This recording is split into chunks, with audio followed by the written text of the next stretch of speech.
Hello there. Welcome back to the Force Collective. We are back after not showing up last week, but that's perfectly okay. I was on a trip. I couldn't be here. But how dare you? I know it. How dare I go have fun? How dare I? Yeah, that it's very selfish of me. I'm sorry. I won't. I'll be boring next time. Anyways, we got Commander Tono here today. So how are you? I am recovering from the Bad Batch. That's how I am. Yeah. Yeah. That's all I'm gonna say about it till it's my turn. Just yeah. How are you? Anyway, I'm okay. I'm okay right now. After you again reminded me of that episode, I was okay. I was much better. Now I'm not so much. But that aside, and it's not because it's a bad episode, but we'll get into that in a little bit because spoiler stuff. For those who haven't watched, though, I sort of doubt anybody that watches this is going to not know. I would say because Commander Tano has sort of proved that some people just don't watch the episodes, but she did watch these last ones, thankfully. I'm just going to keep doing it. I'm going to tease you about that for like the rest of our time streaming. Please do.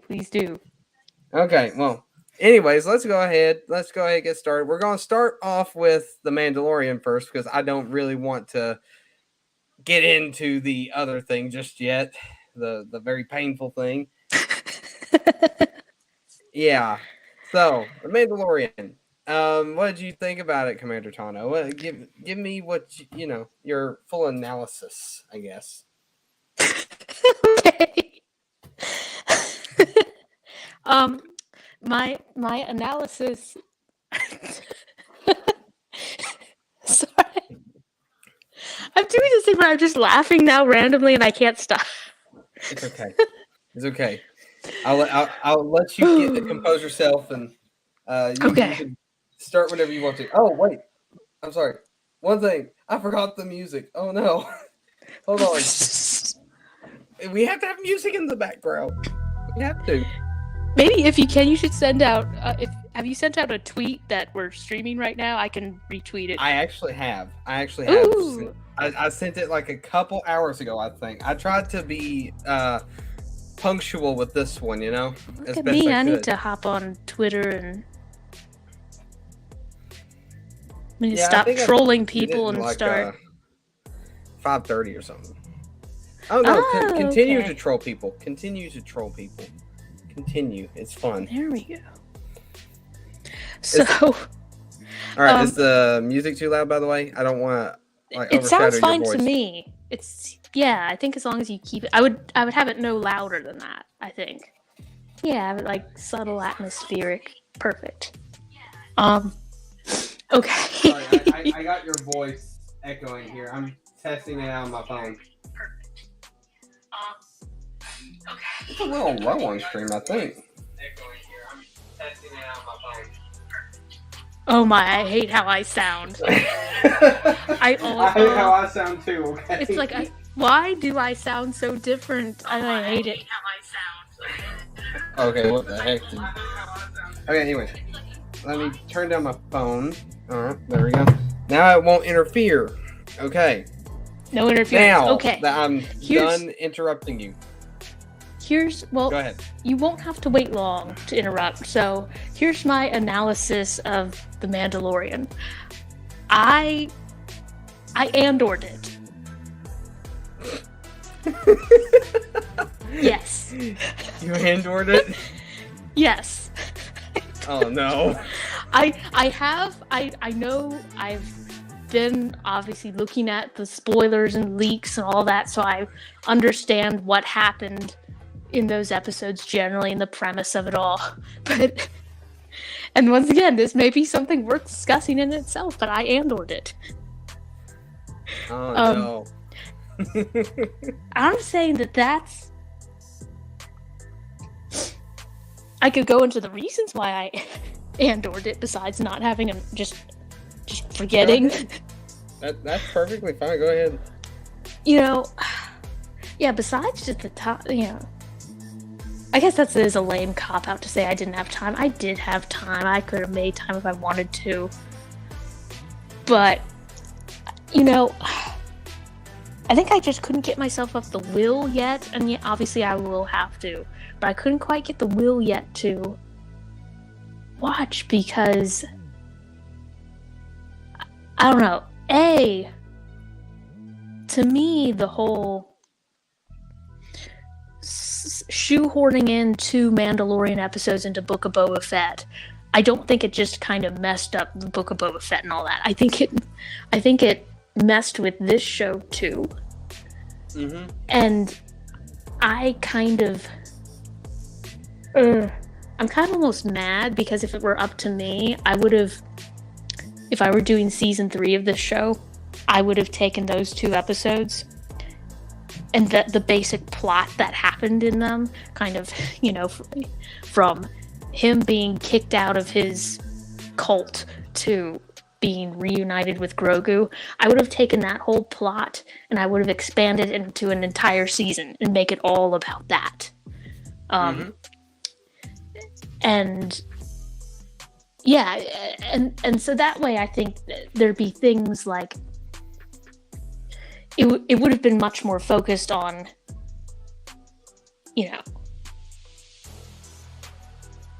on kind of the main character. It would be more focused on him. It'd be focused on Luke and Ahsoka, and I'd have Boba Fett play an important role in that too. Like I need to do kind of a write-up of what I would have done in my alternate universe for Mandalorian season 3. But basically, it would have been an expansion of the basic plot of those 2 episodes, except more, and there'd be more character growth and development in that.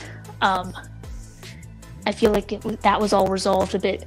Like, even though those episodes were the highlight of that particular show, I feel like as you could have gotten a whole season out of that. So that's in part. That kind of connects to my next point. Maybe why I haven't worked up the will. It's like I don't feel yet. I don't know. It's like I don't have something to really be emotionally invested, like an emotionally invested kind of reason, if that makes sense. Like, I'm much more into stories about individuals as opposed to about groups and political movements. And so it's like, some of it I'm like, kind of like, it's like, this will sound so horrible and I'll probably get, this is probably blasphemy to some people, but I don't really care that much about what happens to Mandalore or the Mandalorian, as like a political group. I don't care. Yeah. I'm kind of more caring about individuals, in these stories, but so it's like I kind of don't have that. I feel like there's no emotional hook for me to kind of get invested, and I'm just still kind of salty about the missed opportunities in Book of Boba Fett. I feel like it's like, no, I want that story, but longer and better and more. But I'm not getting that, and it makes me mad. Yeah. Like, for instance, and here's the related thing. I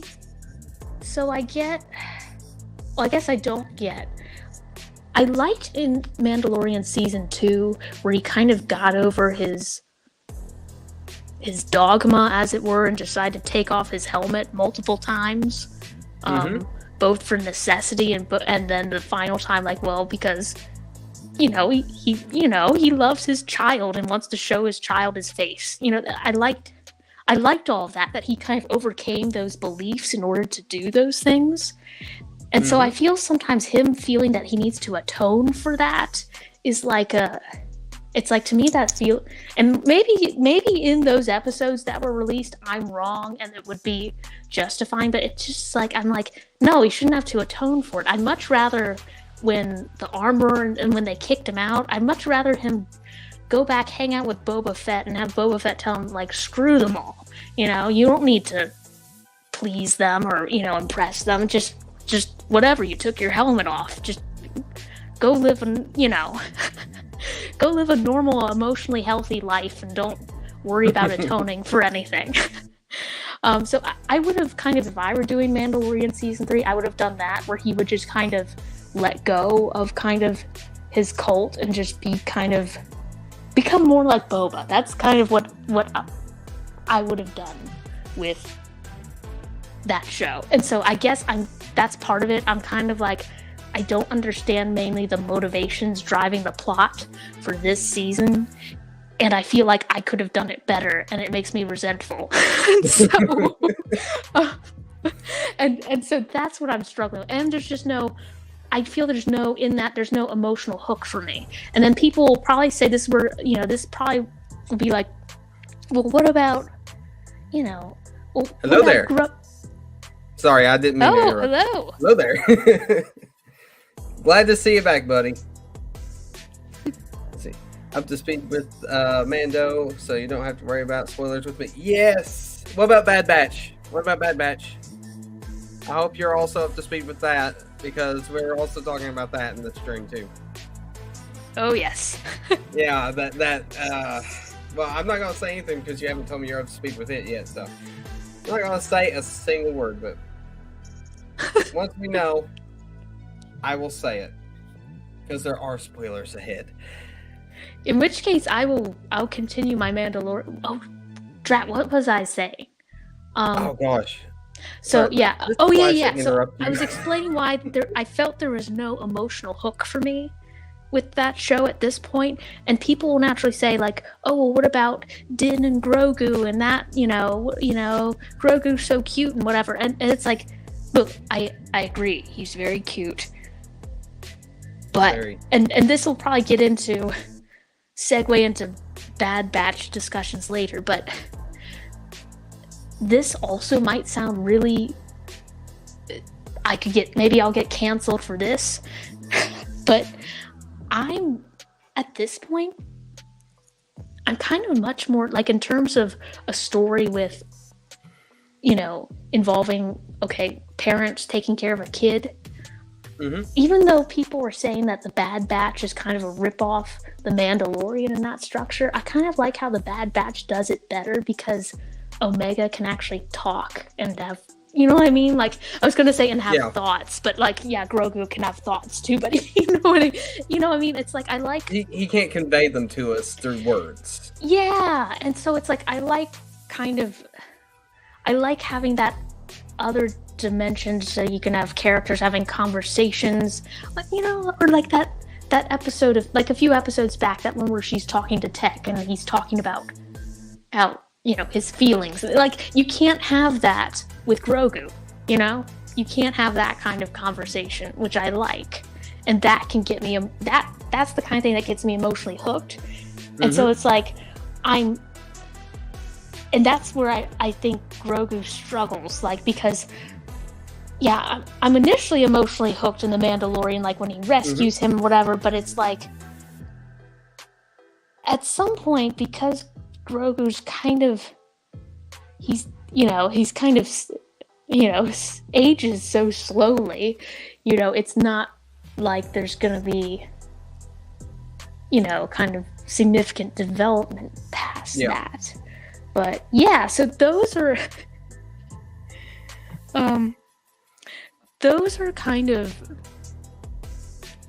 my kind of thoughts on The Mandalorian. And once again, I will at some point, I'll have to at some point truly catch myself up. But that's kind of once again, there may be something in there. And so yeah, if anyone, if I'm wrong, if people are like, oh no, that's very emotionally satisfying, you should watch, you're missing out on X, Y, and Z, then that could be the case. But that's kind of where I am at this point. And that's probably bad news for Disney too, if they're people like me, because I can't be the only one who's thinking these things.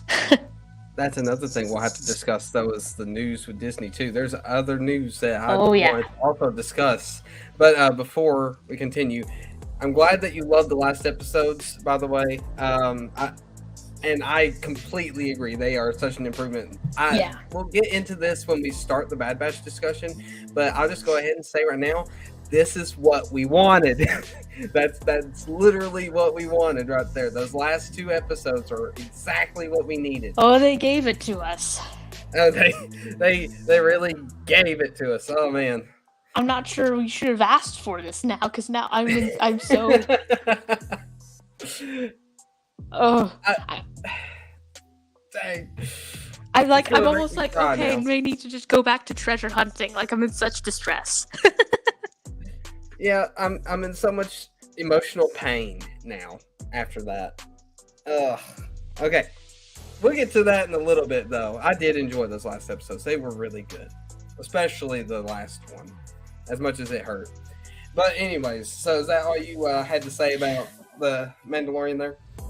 Yeah, that's mainly it. You know, and it's interesting. I'm curious what your thoughts are, because it's like I see kind of mixed reactions. I see some people who are like kind of meh, and some people, and once again, but all people like whose opinions I respect. Some people saying like, oh, they loved it, and other people like, so I'm really curious what your take is on everything. Well, basically for me, I enjoyed those last 2 episodes of The Mandalorian. I really thought it started off really well. The second episode was really good. I did have my complaint of like the atonement thing.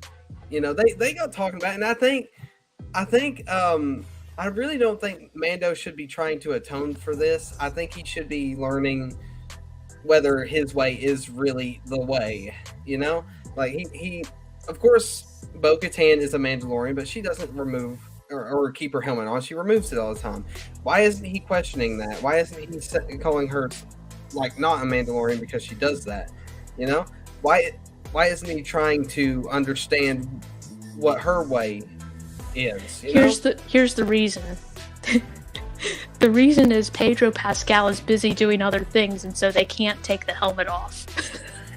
Well, I mean, and so he needs to have the character atone so that they can keep the helmet on him longer.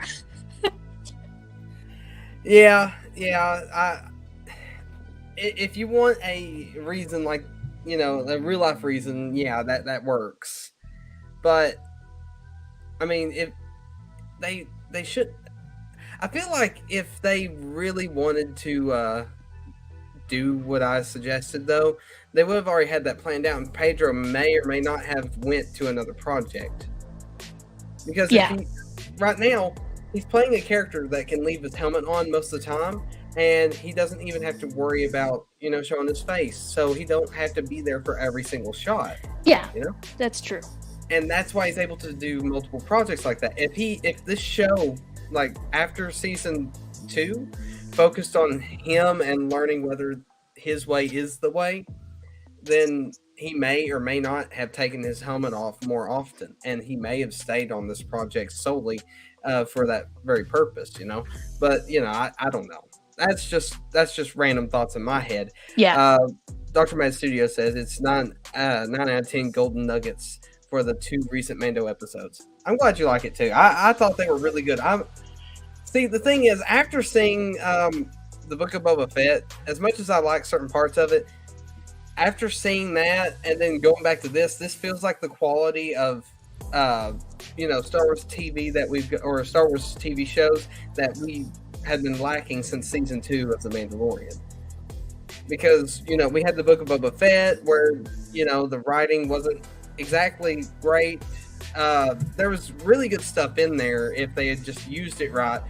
And the way that the pacing of the story happened, it was atrocious, you know.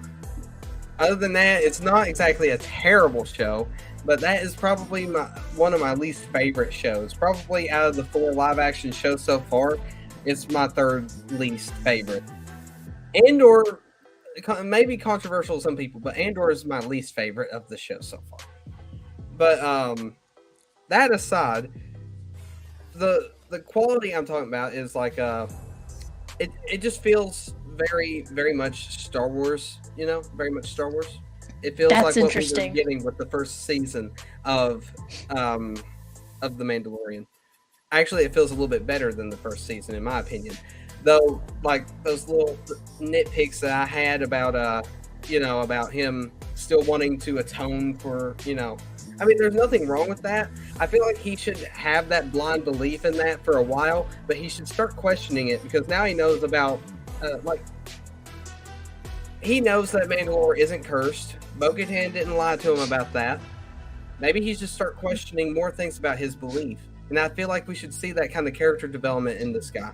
But that's not what we've gotten so far. But maybe he'll build to that. And that's what I'm hoping for. But I don't know 100% just yet if that's the case. Maybe they're building for something like that for like a 4th season. Maybe at the end of this season, he realizes that his way isn't the way. And he takes his helmet off and becomes a Mandalorian in his own right. I don't know. It's there's a lot to sort of think about on that. And with this last episode, I really enjoyed seeing the Mythosaur. I thought that was really cool. Mm-hmm. I sort of laughed when he just sort of dunked in the pool though, like instantly dunked at the right before he finished saying his little mantra, I guess, or whatever about atonement and all that. I sort of laughed at that. But I really liked how they did Grogu and Bo-Katan in this episode. I really enjoyed Bo-Katan having a little more focus in this, and I really hope they do more with Bo-Katan's character because, and I know this is like one little nitpick, but I really like that they made her hair longer as well. It looks better in this season than it did in the last ones. Yeah, agreed. It looked a little off for me, and I just didn't. I don't know. I wasn't a fan of the way they did her hair in the last couple of seasons, but that's a small nitpick, and that doesn't ruin her character. I'm just saying I noticed that it was longer, and I'm like, okay, this is nice. Let's see. Dr. Med Studio says, I think we'll see the surviving Mandalorian clans having to adapt in order to survive, and regardless where Din Djarin stands in the middle of all this, he'll no doubt have a part to play in it. That's a good way to put it. I like that. That's a good way to put it. You're probably right, honestly. I sort of like that. But that's about all I have to say. I mean, all that stuff about the mines of Mandalore, I really liked the little scene where the little droid guy, I want to call him like maybe General Grievous's brother or something like that, because he's like some sort of living organism built into a droid or whatever. But yeah, I'm going to call him General Grievous's brother, just using a bigger droid as well. And I thought it was really cool. And, I'm hoping, because this also leads me to another thought, I'm hoping that they, because in this last episode, they showed Mando, pulling out the Darksaber as a last resort, And the moment he pulls it out, it literally drags to the floor, and he's barely able to lift it. But, but Bo-Katan, she went around swinging it all over the place, didn't have an issue. I have a feeling that maybe she'll teach him how to use it in order for her to maybe duel him at some point and take it, if she still wants to do that. Or maybe she believes that he could be a better ruler than she was, so maybe she'll teach him, and maybe they'll rule together somehow. I don't know, but I really want to see where this is going to go. I wonder if he's going to ask how she learned how to deal with the Darksaber. Maybe we'll get a little bit of lore that we never got before, because we've never seen Bo-Katan actually use the Darksaber, have we? No, we haven't. I didn't think so. Dr. Med Studio says your Mandalorian armor will make a fine addition to my collection. I love that. That's good. That's good. I love that. I've created a meme now, or at least maybe I don't know if I created it. Somebody else may have come up with that comparison too. I don't know, but if so, I created a meme and I'm happy about it. But anyways, I think that's about all I have to say and theorize about that. I really do want to know what's going to happen with the next episode, but I'm just going to go ahead and lead into some Star Wars news before we get to the Bad Batch, because I feel like the Bad Batch episodes, the last two, are really a last thing to talk about. And I mean that in a really good way, because Yeah. I realized the other night when I was watching the latest episode of the Bad Batch that the way it ended. And then I watched the new Mandalorian episode right afterward. It just didn't feel right for me to be watching anything else. I almost didn't want to watch the Mandalorian afterward. I was like, I'm too heartbroken. It was so good. I really should have watched the Mandalorian first, and I'm going to make sure I do that from now on with these new episodes coming out. I'm going to make sure to watch the Mandalorian first. Because, we're nearing the end of the Bad Batch Season 2, and things are heating up now, clearly. So, we're probably going to have more moments like this, and I don't think we'll get as many like that in The Mandalorian at this very moment. So, I'm going to start watching the Bad Batch last, so I don't get, done that way again. Let's see. Dr. Matt Studio says... I'm glad to see Grogu's time with Luke. Oh, wait, I just messed it up. Okay. Glad to see Grogu's time with Luke really paid off. He's far more open and willing to defend himself and others compared to the previous seasons.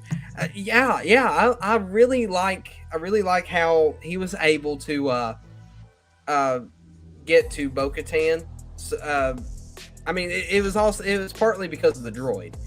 And I just want to mention one thing about that droid in a minute, but I really like how, just before Mando was talking about, navigating and all that stuff and showing him where this and this was, and Grogu remembered that and used that knowledge in order to save the Mandalorian, which I thought that was really cool. I really like that.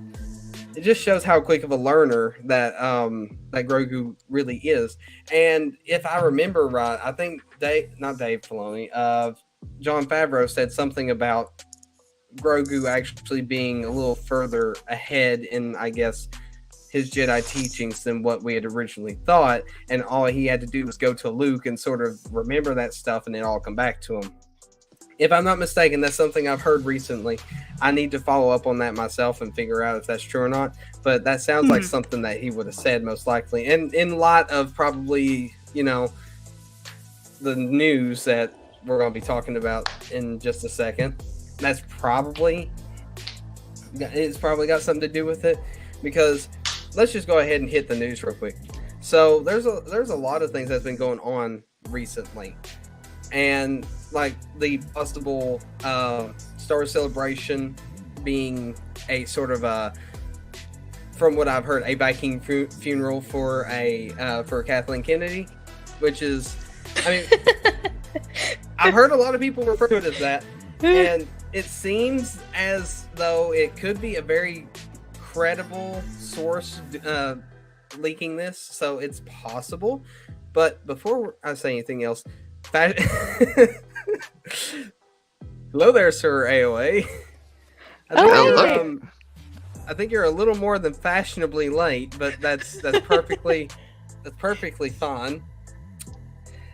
I love that you changed your little title there. That's pretty cool. I do not know what happened, but the alarm went off, but I didn't wake up. Fair enough. That's perfectly fine. I do that sometimes myself.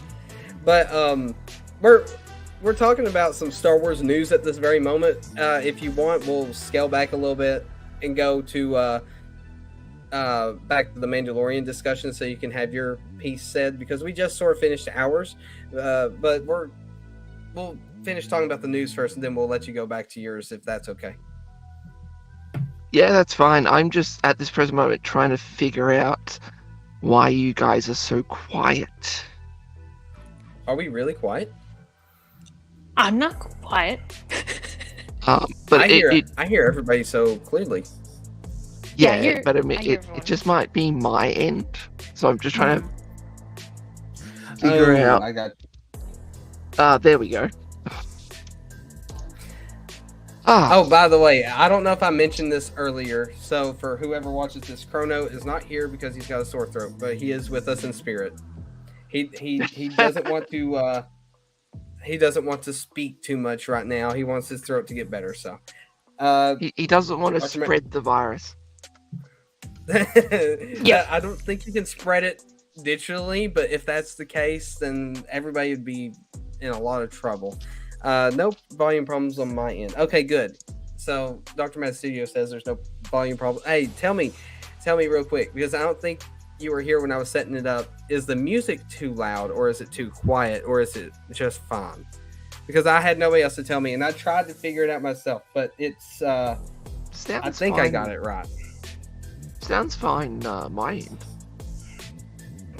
Well, it sounded a little bit different on the stream when I pulled it up on my phone, but I just want to have another one. Oh, the music is fine. Okay, good. Thank you. Awesome. So, anyways, back to it. The Star Wars news about Kathleen Kennedy's Viking funeral. Yeah. Yeah. So we're gonna find out really soon whether that's true or not. So I'll just keep an eye out for that within the next few weeks, because Star Wars Celebration is, not far from now, but it's going to be like a sort of a celebration of Kathleen Kennedy. And Well, that's going to be really short. Yeah. I just want to, is that wise? Like, I shouldn't even bother asking, is that wise of Lucasfilm or Disney, because that they don't care, but is that wise to do? Like, I think that's, I don't think it's wise, but I think that's part of the, their sort of agreement, I guess. And yeah, I know she contractually got that, but I'd almost be like, if I were Disney, Lucasfilm, their general counsel, I'd be kind of like, like I'd ask my lawyers, like, how much do I have to pay if I get out of it? You know what I mean? If I get out of this clause, The one thing you have to remember is that it might sound unwise to us, but yeah, probably but not it to makes them. perfect sense to those in Hollywood. Yeah. And as to answer your question, Dr. Mad Studio, are any of us going to Celebration? I haven't had any plans to, only because I'm having issues with certain things at the moment, so I can't. Which I could tell a little bit of that on the stream, but I'll do that later. This is sort of I've had a bad week, okay? I've had a bad week. Oh, lovely. Bad last week, not this week. But I'm kind of over the other side of the planet, so... A little challenging. Yeah, just a little bit challenging. I will not be going to celebrations. I don't celebrate. She just don't celebrate at all. No, I'd love to go to Celebration, but if the news is true, we will not get one next year. So I don't know if if this information is true. I'd love to go at some point, but I don't think it'll be next year. It may be the year after. They've altered the deal. Pray they don't alter it any further. Don't be sorry. Making references is perfectly fine around here, especially with me. I love making references. But anyways, so that and Lucasfilm is being sued by, I think, who was it? Patty Jenkins, or was it? No, it was a Jenkins, producer on The Acolyte. Oh, the producer on The Acolyte. See, I was looking at all this stuff, and now it's all jumbled in my head, so I'm getting it all mixed up. Yeah. What was her name? It was like Karen something, I think. I cannot remember. Yeah, I think you're right, though. But yeah, and that's kind of a big deal because, it's like Disney and Lucasfilm and Marvel, like all the Disney properties and companies, they all kind of have accrued this reputation for being sucky places to work at. In general, like, especially like, you know, if you're in kind of a lower tier position, you know, like we'd always known it would suck to be a visual effects artist for, you know, like Marvel, for instance, between the ridiculous schedules and deadlines and probably low pay and all that stuff. But it's interesting where it's just kind of to have someone at that high of a level, you know, being kind of rooked out of their compensation. Yeah. Yep. And it's Karen McCarthy. Okay. Karen McCarthy. That's Got it. it. That's it. You're Yeah. right, Karen. This suit, I mean, I suspect they'll settle, because I guarantee they don't want to go through Discovery on this. So they're gonna, But we want them to go through Discovery. we do. You know, it's like, well, maybe everyone just needs to put together a GoFundMe to give Karen enough money so that she doesn't feel like so that's worth it to her not to settle and to keep going forward with the suit and just yeah. No, the thing is that the pressures for her to settle will be a hell of a lot higher than anything. Yeah. Anything that the general public will be able to generate for her to continue. Because it will definitely be sort of a case of, you know, some other Hollywood bigwigs going, okay, listen, Karen, stop being a Karen and settle. Stop being a Karen. The nice thing is, though, although we won't get Discovery, and as painful as it is, at least, you know, from what I understand, we've gotten information about how much money, you know, kind of Disney is planning to throw into this show, and time and attention to it.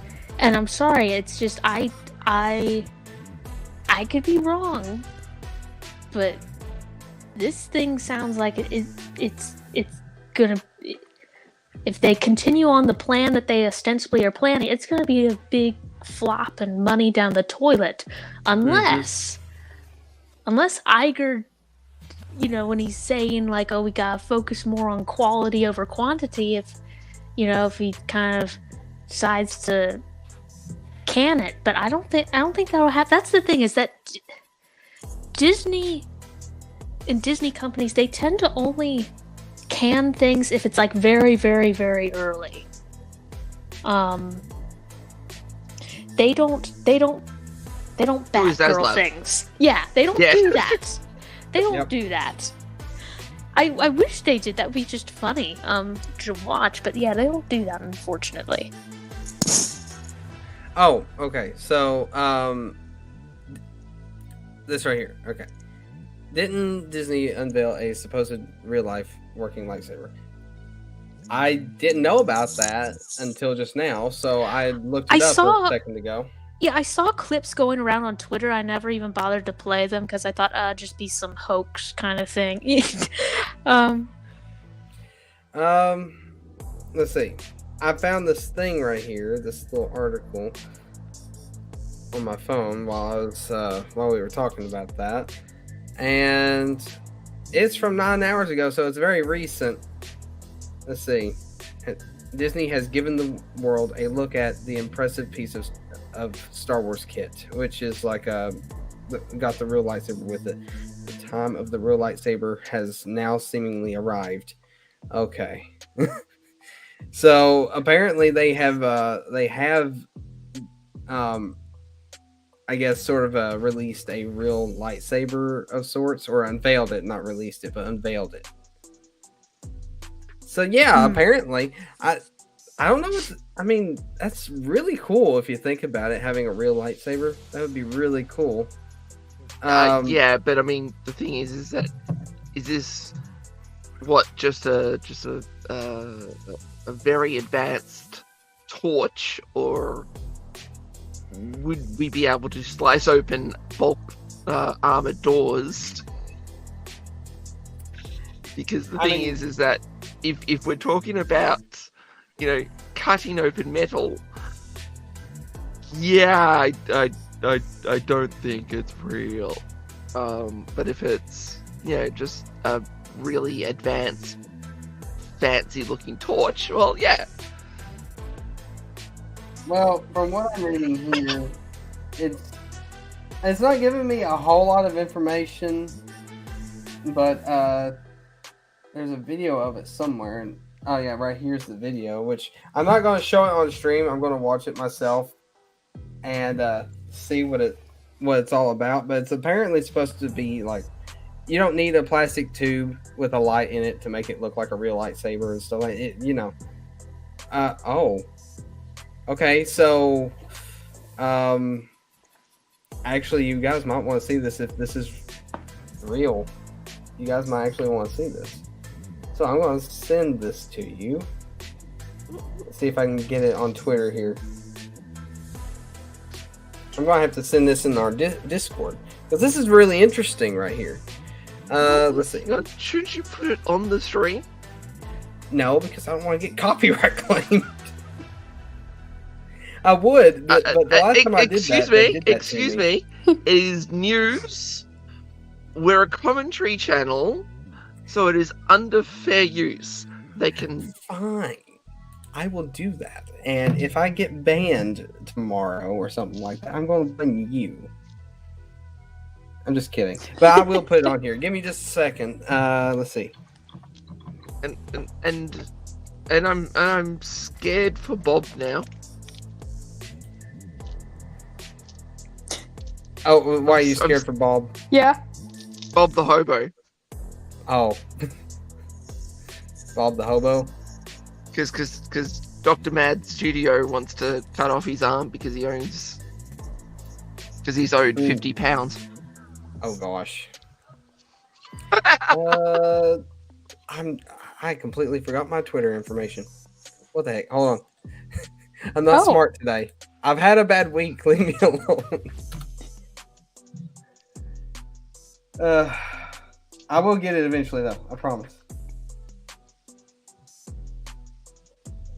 But anyways, the video was really interesting. It actually, I don't know how legit this thing is, how it can cut or anything like that, if it can. But we're about to find out once I get this on here. Well, if it can cut, it's possibly not portable. Well, not probably by conventional means. Because I can't remember who created it. But one of those YouTube channels that make various out there props or out there stuff. They actually created for a lack of a better term, a lightsaber. Mm-hmm. And essentially it was a rod of, I think it was tungsten, that was just super heated to the point that it could actually melt steel. But I can't remember if it was like attached to just like a really powerful power device to power the damn thing. Yeah. Let's see. Yeah, But I mean, it was about as dangerous to the wielder as it was anyone else. Yeah, this just looks like another one of those, like an extra fancy, fake one with, maybe layers of What the heck? This plastic or whatever that shoot out. Maybe I'm wrong, but this was not my account. This is not it. What the heck?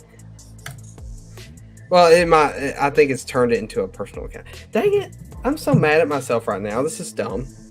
You know what? I'm just going to send you a link to it, Sorryway, and you can share it on the stream. How's that sound?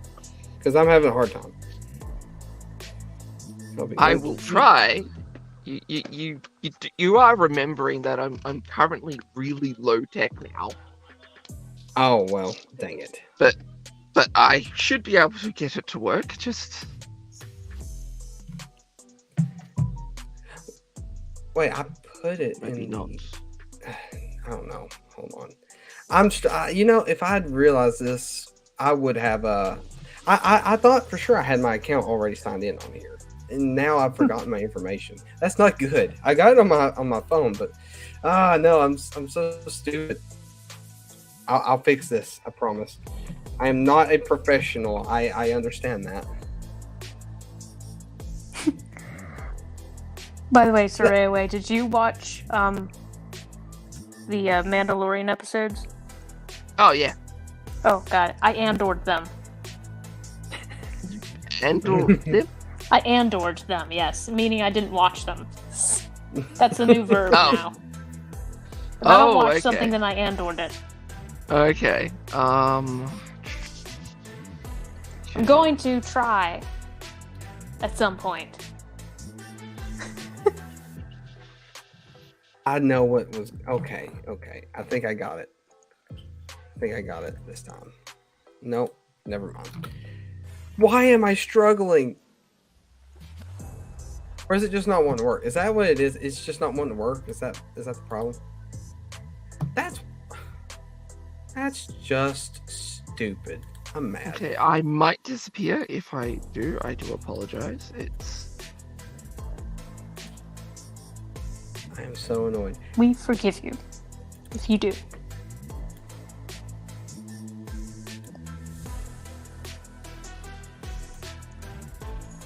I'm trying to feel like there's some other news too. There was something else on my mind so I was going to mention as well, and I can't remember what it was now.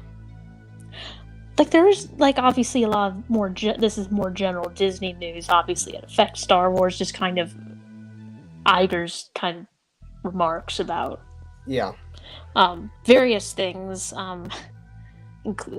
Cutting, making cuts on content.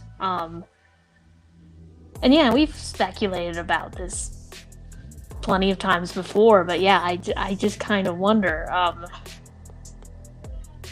what's going to get cut and in what way. Are they going to go with everything? Well, that's the thing. It's like there are two ways you can go about cuts. You could either just cut some shows altogether. I know what the problem is. Oh, okay. Go ahead. You figured it out? I was just saying you could. Yeah, there are two approaches to cuts. You can either cut some shows altogether, or you could, not cut any shows per se, but you just cut the budgets of those shows across the board. And yeah, I'm curious what approaches, which way it's going to lean more towards. Like, are they going to just? I'm such an idiot. No, you're not. What happened? I am. I was doing the thing that said new to Twitter, and I was trying to sign in through that. I'm not new to it. I've had it for a while now. And unfortunately, I can't share my screen. It's okay. I got the link on here. I'll just use it myself here. That sounds a lot like. So I have sometimes tried using my Twitter account, my Twitter username and password to try and log into my work stuff, like work email, and I will get very frustrated and angry when it doesn't work, and then I will realize what I'm doing and I'm horrified that I am trying to log in as yeah, I hate that stuff. Alright, so let's see. I think no, dang it. I'll get it eventually, I promise. Oh, I'm trying to find the tweet now because okay, there we go. Alright, I have it here. So let me pause the tweet so it doesn't Hello there. Am I missing comments? I'm doing things. Oh, hello there. Hi, Chrono. Because of that lightsaber news, I said I've thrown the live stream into chaos. No, it's not complete chaos yet. Just wait till I try to do the outro. That's when the chaos happens. That's when it all happens. I can't. Hang on. Didn't the chaos start until when I joined? Yeah. Well, now the chaos is for sure gonna happen. Is for sure gonna happen. Okay, let me stop sharing the screen. I've not done this in a while. Not like shared videos and stuff from other websites on here. So I'm trying to remember how all this stuff works. So no, I don't want to do a. Okay, so let me pull it up. I got it now. Don't share the entire screen. We don't want to know what kinky stuff you're into. That is not at all what's going to happen. I promise. Okay. All right. See, here we go. All right. We're good here. All right. Let me turn off the music real quick. Yeah. Okay. So I don't know if the sound's going to be good. That would have been hilarious if you had turned off the stream. Wow moment. Here we go. Our guests and for me, as you can tell, I love firing this thing up as much as I possibly can. No, they told me only twice. Oh my God. This was a hard project. This was not easy, but it was absolutely worth it because as you can see, this is a way to feel like you're in the film. It is such an iconic moment, and we knew if we The true. Okay, so it didn't display whether it worked or not, but it did show a sort of a lightsaber like ignition and a switch off sequence, and there's no rod there for it to light up, so that's quite interesting. I wonder if it actually burns through things. All right. I feel like they would have so many safety precautions in place, and you know what I mean, like. Yep. I agree. Unfortunately, the stream didn't really show it that well. So. Did it not? I mean, it showed it, but it didn't.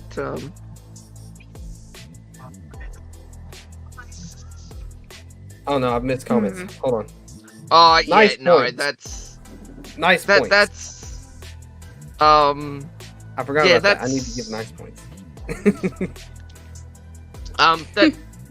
That's. I think they were meant to have that for the bloody galactic cruiser. Oh really? Actually, hang on a second. Shade shares the screen and we see his wallpaper and lots of dead kids and blood everywhere. Chrono, how dare you do this to me? How dare you try to incriminate me? I would show you my background, but it switches constantly. Right now it's a Halo ring from Halo Infinite. It switches constantly. What did I do? No, that's not what I meant to do. Uh-oh. See, I'm totally a professional. Here we go. Thank goodness. Anyway. So now I think it's probably just the perfection of the tech that they were wanting to use. What they were using on the galactic cruise. I don't know why. Oh, yeah. I don't know why they're not.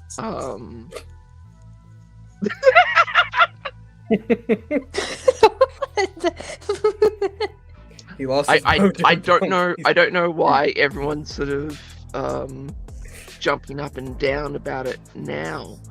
And I'm just wondering if this is an old video. I'm gonna have it to. It feels kind of like it. Yeah. For nice points, and then play that little animation, like nice point awarded or something like that. So you know what, Dr. Matt Studio, you get a nice point. Chrono, you get a nice point for earlier. and everybody else that's here today gets a nice point. Everybody's getting nice points. Aw. Who all was here for that stream where I gave out nice points for the first time? I can't remember. I I probably wasn't. Okay, so it might have just. I think it was just me and Chrono last stream. So that's sort of an inside That joke. would make sense. but- You two are the nicest. Well, I can't And remember I'm exactly not.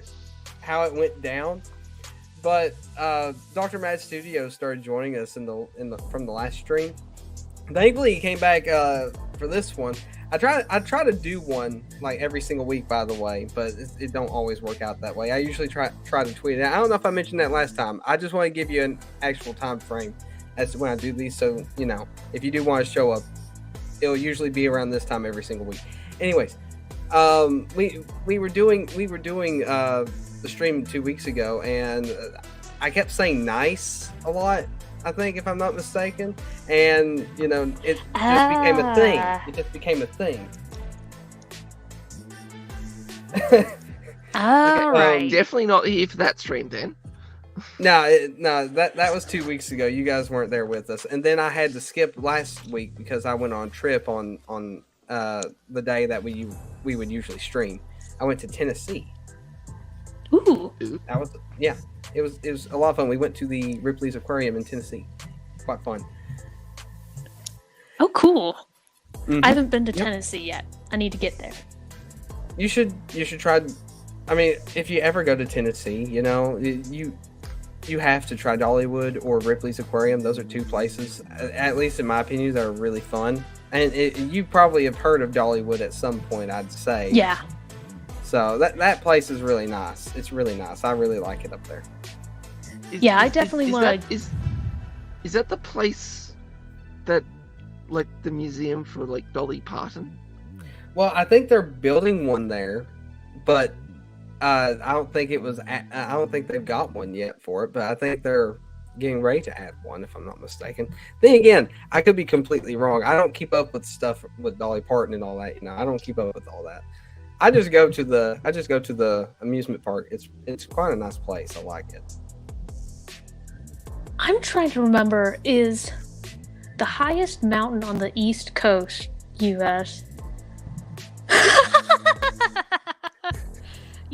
No, he hasn't. I'm not explicitly. So no. Dang it! Why you have to throw me under the bus like that? Okay. Anyways, we probably ought to get into the discussion a little bit more, but there was, I think, a little bit more Star Wars news that I can't think of at the moment. But I think we're just going to wait on that for now. And that lightsaber thing, though, is really cool. I just really wish they would show if it would like cut through things or not. Though I sort of doubt it. It would. It's probably made more for Not the with ignition thing. if that's the size of the toy, not an absolute chance. Yeah, I didn't think it would. If there's one thing I don't keep up with, it's Bob the Hobo's habit of stealing people's toilets. What?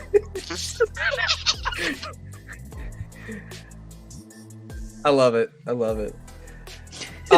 Anyways, let's get right back into the discussion about the Mandalorian. Then we can move on to the Bad Batch. Since we're already an hour in, we haven't finished our Mandalorian discussion yet. So, Soraya Way, take up as much time as you need, giving me your thorough analysis on the Mandalorian that we, didn't get with Commander Thomas as she Andored it. Well, let's be perfectly frank. I perfectly understand why everyone went up episode 1's ass. It really wasn't a great episode. And Good to know. It really felt like 5 shorts that should have been put before the season. Episode 1 felt like a teaser, not an actual episode. And I think would definitely have worked if they had have just sort of like released it as 5-minute teasers. But the minute you put it all together and try to make it an episode, it kind of didn't really work.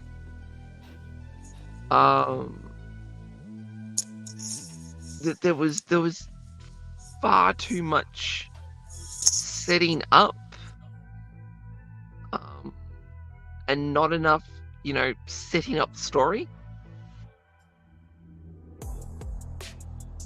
And I think the biggest mistake they did was that fight with the alligator. It kind of made the Watch look like a whole lot of bitches. Now I've got to see it. I mean, we're all meant to be told that the Mandalorians are all these kick-ass fighters and all that, and you had that absolute awesome scene in season 1 with the Watch and who were they fighting? I think it was the stormtroopers. Oh, I think it was you just had the that bounty hunters and people who were trying to... Yeah, I know what you're referring to. Yeah, but I mean, it was such a kick-ass scene, and it made you really feel like, geez, these guys are quite badass. And then you had that fight scene, and it was just absolute crap. They absolutely should have cut that scene. One, they should have absolutely cut that scene, period. But I mean, with the way they ended the fight, that they should have just cut that fight scene in half and just had the Mandalorian rock up a hell of a lot earlier, because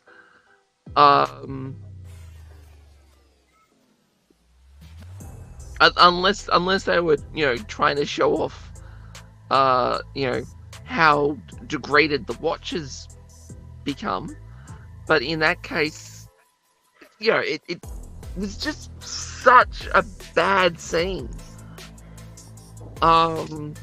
In storyline, character development, just to have the Mandalorian come in and, well, let's face it, it wasn't even the Mandalorian skill or anything like that. It was the fact that he was flying a ship. and frankly, the Mandalorian, like some sort of torpedo thing at it. So yeah. But I mean, it was just such a weird scene that just. I would. All Chrono, it did by the way. was make. Sorry, what was that? Yeah, I was responding to Chrono. I would, by the way. I would.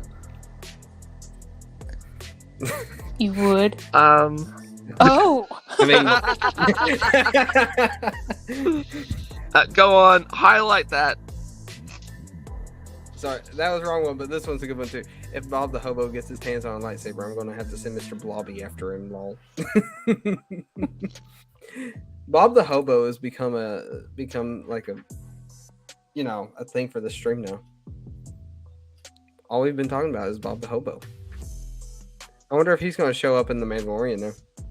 We've talked about him so much, maybe he'll show up now. But yeah, no, I completely understand why Twitter and YouTube really jumped on episode 1. It really just didn't work, and and you kind of wonder if it was just sort of a case of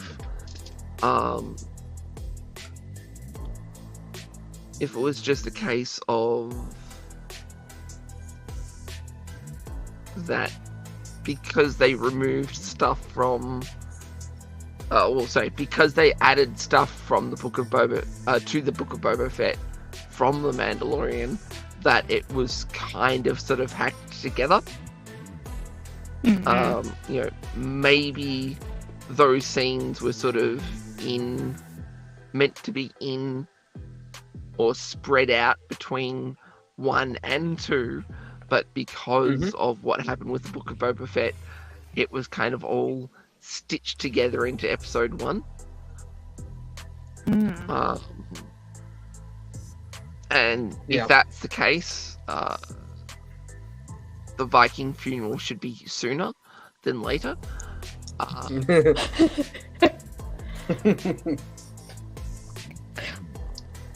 But yeah, no, that's though I did kind of like the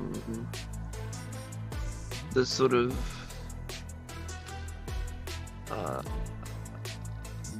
the explaining away of Cara Dune. Yeah. Like, it was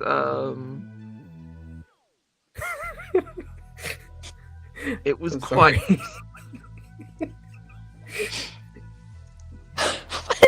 oh god. Please no. I hope not. I don't want to see that. Continue on, sorry. Where was I? Yeah. It was a good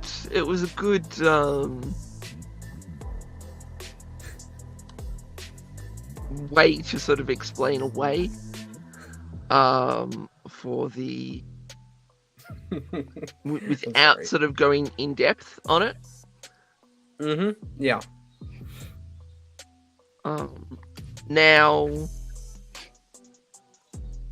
when it came to episode 2, I actually really liked it.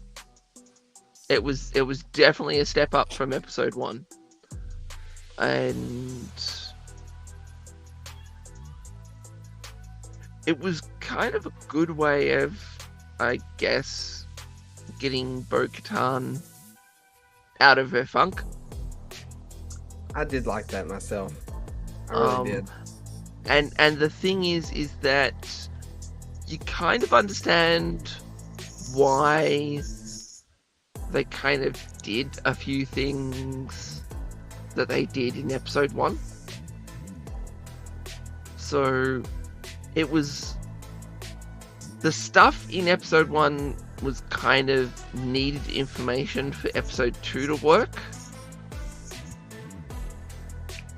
But of course you don't know that while watching episode 1. So of course a lot of people ran up the Mandalorian episode 1's ass. You have an interesting take, sir.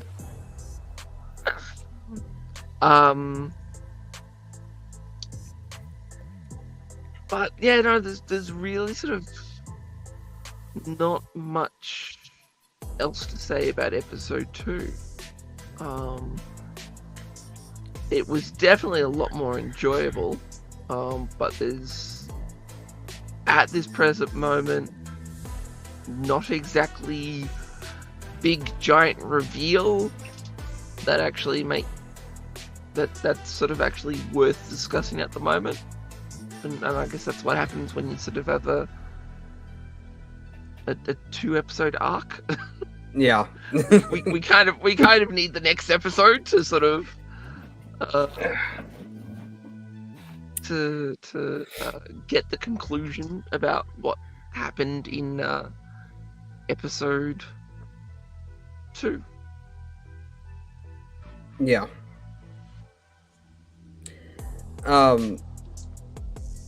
But actually, I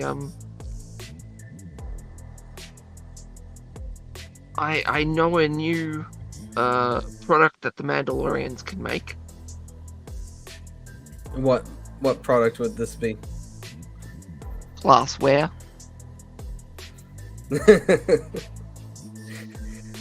Probably right.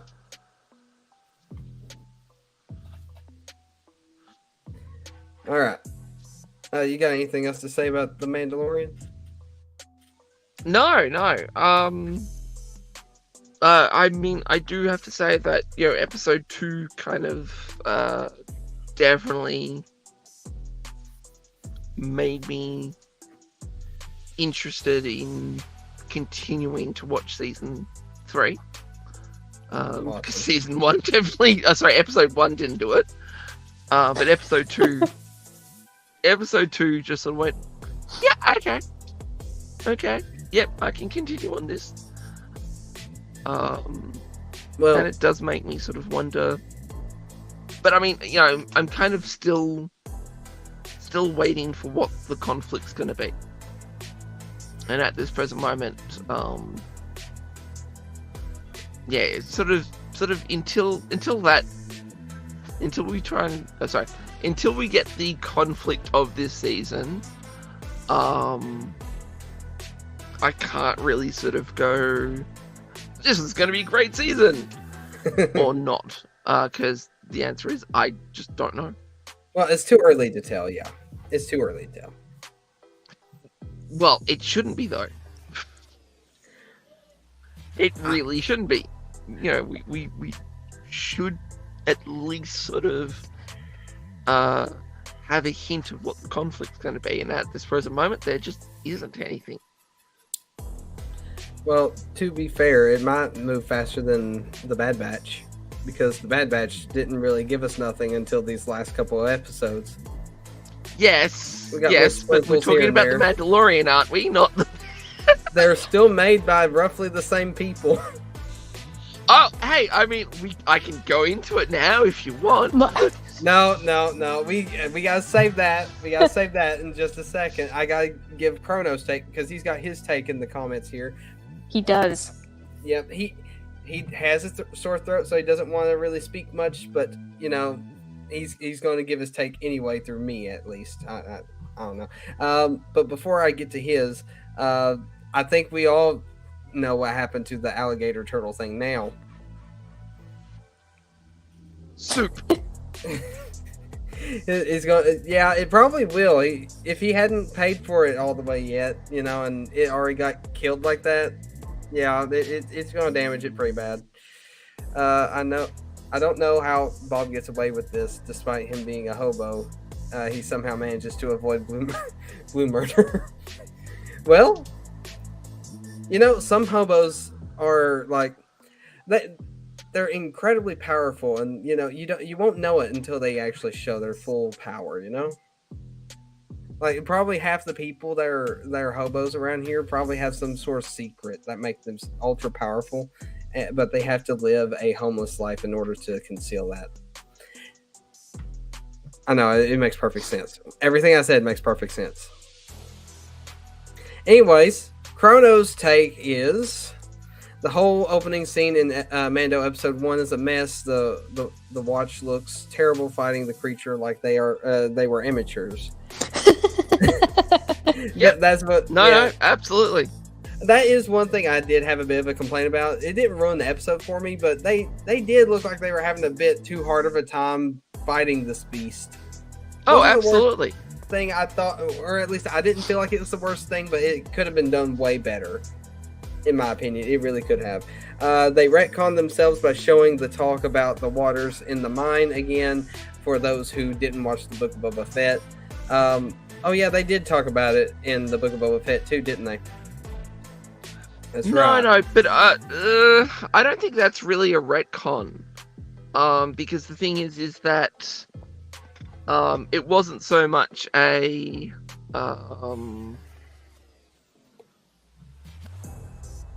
because it wasn't so much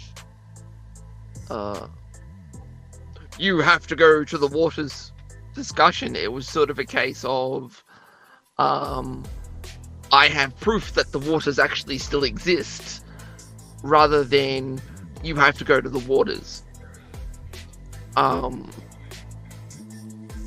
So I can understand why you would probably say kind of retcon them by talking about the waters again, but the discussion was different.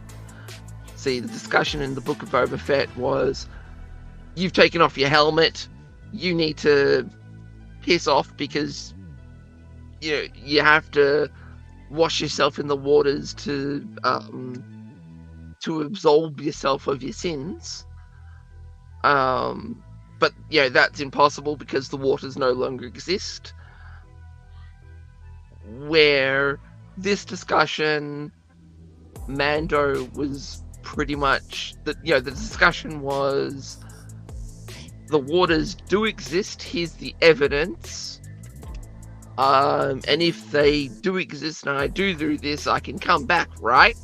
Right? I was saying, it was before you came on Soraya. Like, part of the reason I haven't yet watched these episodes is like I've got my head canon is basically getting in the way. And in my version of how I do season 3, I would have taken those 2 episodes that got into the Book of Boba Fett and that kind of core story, between him getting kicked out and him getting Grogu back. I would have expanded that all into a single season, and I guess I just don't like the idea of him of him feeling he needs to atone for something.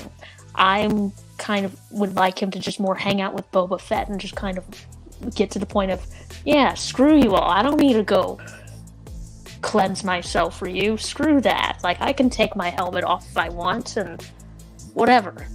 But I don't know. Maybe I'm an outlier with that. Well, we'll see. I think season 3 is meant to be sort of like bringing the clans together again. I think that's why they did the whole episode 1 type of situation. So we know that Bo-Katan has pretty much been left alone, and all the Mandalorians that were under her control are now out in the galaxy doing Mandalorian things. And to answer your statement there, Chrono, Yeah. I think there's been a large period of time between. Apparently, it's been like 2 years. Well, they say that, but I mean, that's one of the things that,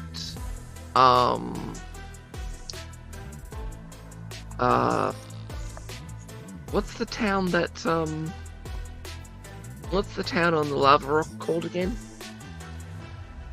Navarro. Yeah. Navarro. I mean, you look at Navarro, that settlement doesn't get that big in a couple of months. Yep. It has changed a lot. It is definitely obvious that it's been a period of time. Now, personally, I think they really should have said X years later. But it is very obvious that there has been a period of time. The problem is that not knowing where season 2 ended, when the Book of Boba Fett was, and where season 3 begins, is actually a bigger problem than I think they, and this is I'm talking about Favreau and Filoni, have actually thought about. Yeah. I really believe they should have at least told us that there was a time jump in the show itself instead of just telling us outside the show. Well, the thing is that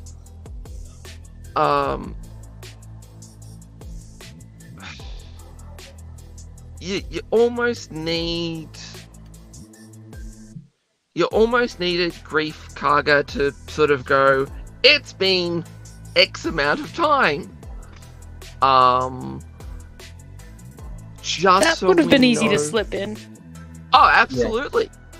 Absolutely. Hell, you could even have slipped it in with the discussion in the Armorer. Nothing has changed in the X period of time, we've talked, you're still not allowed, you're still not Mandalorian. Because that at least gives us some time scale to understand essentially why he's flying around and talking to all these people. And actually, I think the armorer would have been the best time to give us that time scale of just sort of going, it's been X period of time. Mm-hmm. And that would also help to explain how the watch has gotten back to that strength again. And it might also explain why they were so crap in that fight. Because the thing is that, they kind of went for quantity over quality. Mm-hmm. Like Disney. Yeah. But yeah, no, there's just some information that they could have easily slipped in that they really should have. Because I mean, the thing is that maybe some of the watch members were former members of Bo-Katan's group. And that would also help explain that. Well, apparently the time jump happened in the Book of Boba Fett, though. They really should have mentioned that in the Book of Boba Fett, too, if that was the case. Oh, that too. But I mean, the thing is though, it's easier to get away with. Mm-hmm. They didn't need to have that information in the Book of Boba Fett. They needed that information in Mandalorian. Yeah, exactly. And now the thing is that it can be inferred, but it just needed to be confirmed. Yeah. And there were plenty of ways of subtly doing that without going 5 years later.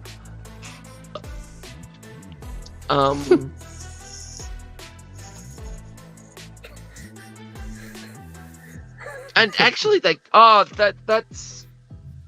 really we have a whole and sorry, I'm interrupting. I'm just reading the comments. We have a whole lore book right here about Bob the Hobo. Oh god. We got a whole backstory for this guy now. The story of Bob the Hobo. Needs his own Probably wiki. Broomstick Kid. Yep, needs his own wiki.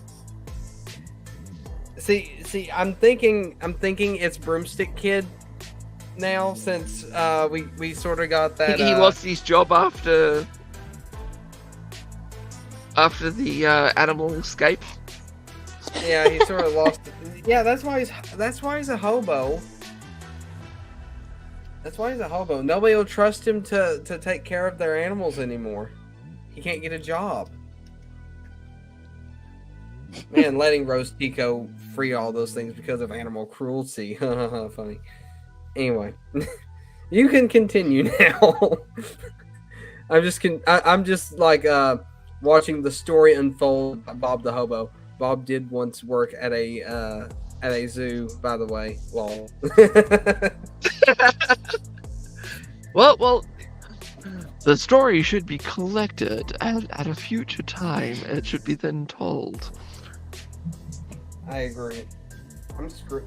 I got the chat on my fan on here, so I'm screenshotting that. I need the whole lore book, and I'm gonna call it Bob's Journey. It's gonna show where he came from and what they infer that he will do later. We think he's a Sith Lord. In Mace Windu's words, a Sith Lord.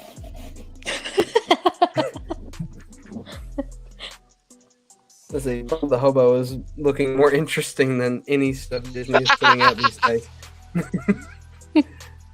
I can agree for the most part, though. I will say the last 2 episodes of the Bad Batch might beg to differ slightly. The Bad Batch is part of the reason why I couldn't, like, Yes, couldn't Bob is watch very this. entertaining. Yeah. Well, Yes, Bob well, is with very that entertaining. segue, Yeah. Let's go ahead and get started on the Bad Batch. Oh We're gonna my. go in first order this time. Yeah. Oh my. We got quite the last 2 episodes. They were very interesting, especially the last one.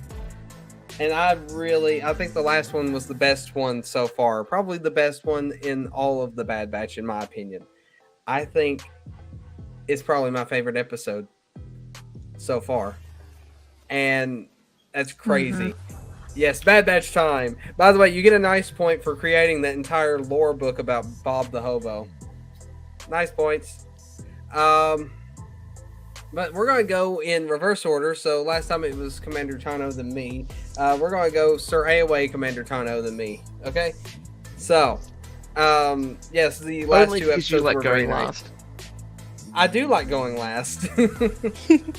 Because I've explained it before, but I love hearing everybody's thoughts, and then that helps me form my opinion too, because it might help me figure out something that I hadn't before.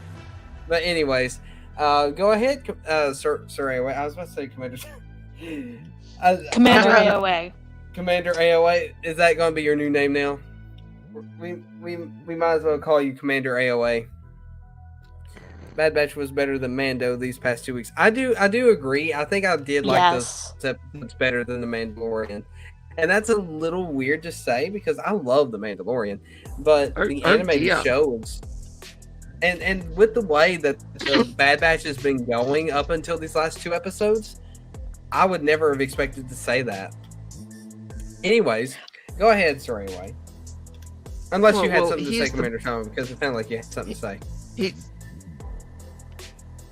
Oh, no. I was just going to say I fully agree with Chrono, and when I get to my turn, I will explain why. Like that, yeah, I'll shut up. Okay, go ahead, Sir AOA, sorry. Well, here's the bucket of water. Hang on. Episode 12 was the last one, right? Yeah. Yep. Yeah, well, episode 11 I would have almost called filler if it wasn't for the information at the end. Oh, really? I almost thoroughly checked out of episode 11. Really? Yeah. Absolutely.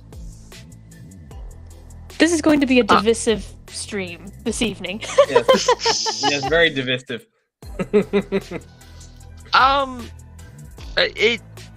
I mean, yeah, no, I just, if it wasn't for, bringing to light to Bad Batch that the Empire are cloning, and they stole Kaminoan tech, I would have called that episode filler. And I really didn't care for that episode. Now, episode 12, it's amazing how the best episodes of the Bad Batch have barely any of the Bad Batch in it. Yeah. I absolutely thoroughly enjoyed that episode. But I don't think they earned it. Oh, really? Yeah, no, I really don't think they earned it. I think I need to sort of, go and re-watch all the episodes that Crosshair was in. Mm-hmm. But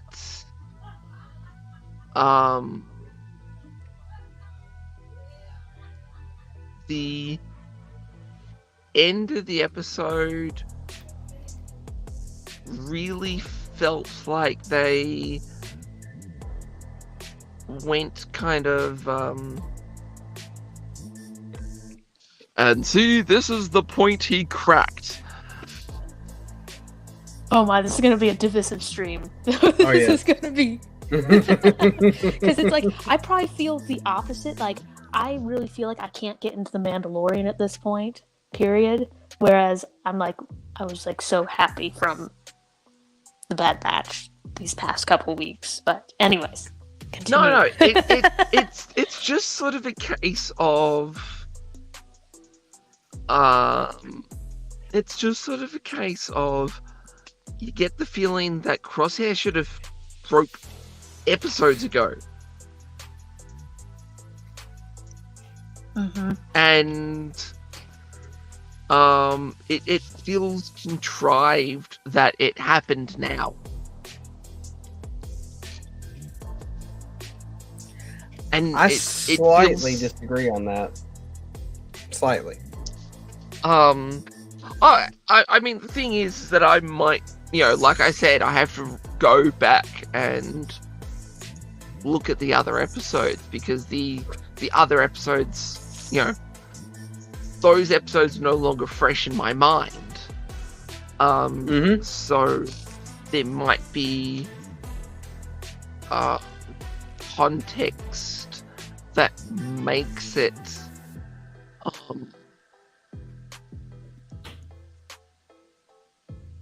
that kind of makes it more obvious. Because I mean, the thing is that,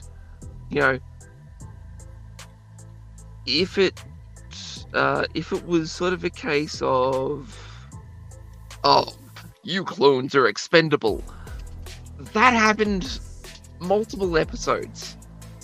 The episode that Cody left. Not It was in those evident then. But yet again, might also be just a sort of a case of seeing how the episodes weren't fresh in my mind. I might be over emphasizing. This defies this. It's not as divisive as Bob's Mojo Problems. Well, you might be right about that one. True. But what I was meaning is, like, I sort of agree, but I also disagree. Like, I feel like we've gotten way too much filler in this season so far. I feel like we could have maybe gotten one or two more episodes with Crosshair, and then had it come to this boiling point right here where we're at now. So I feel like it's a good place for him to do that near the end of the season. But I feel like there should have been at least one or two more episodes building up towards it, because with the episode with Cody, where the episode with Cody, like it was just showing his sort of day-to-day thing, showing how, I don't want to say bland his day is, but like, I guess showing, how empty it is. That's it, empty. Mm-hmm. How empty his life has become, but he's still doing it, He still believes in it. And he, at this point, still believes in it. I think there should have been at least one or two more episodes showing Crosshair, like, facing situations with other clones and hearing their opinions and stuff like that. I feel like there should have been just a little bit more of that. But anyways, you can go ahead and continue on with what you're saying. And I mean, the thing is that how many days was he on that platform on Kaminoa? It was a crazy amount of time. And that didn't show him that the Empire considers clones expendable? I think it was also a pride thing. But I'll talk. I shouldn't talk because I need to wait until it's my turn. No, it's Bob says hi, by Yeah, the way, like- guys. Bob, Like I said, it is sort of a big Hello, Bob. case of it's sort of a big case of needing to see those episodes again. There being too much filler and just utter crap from the other episodes that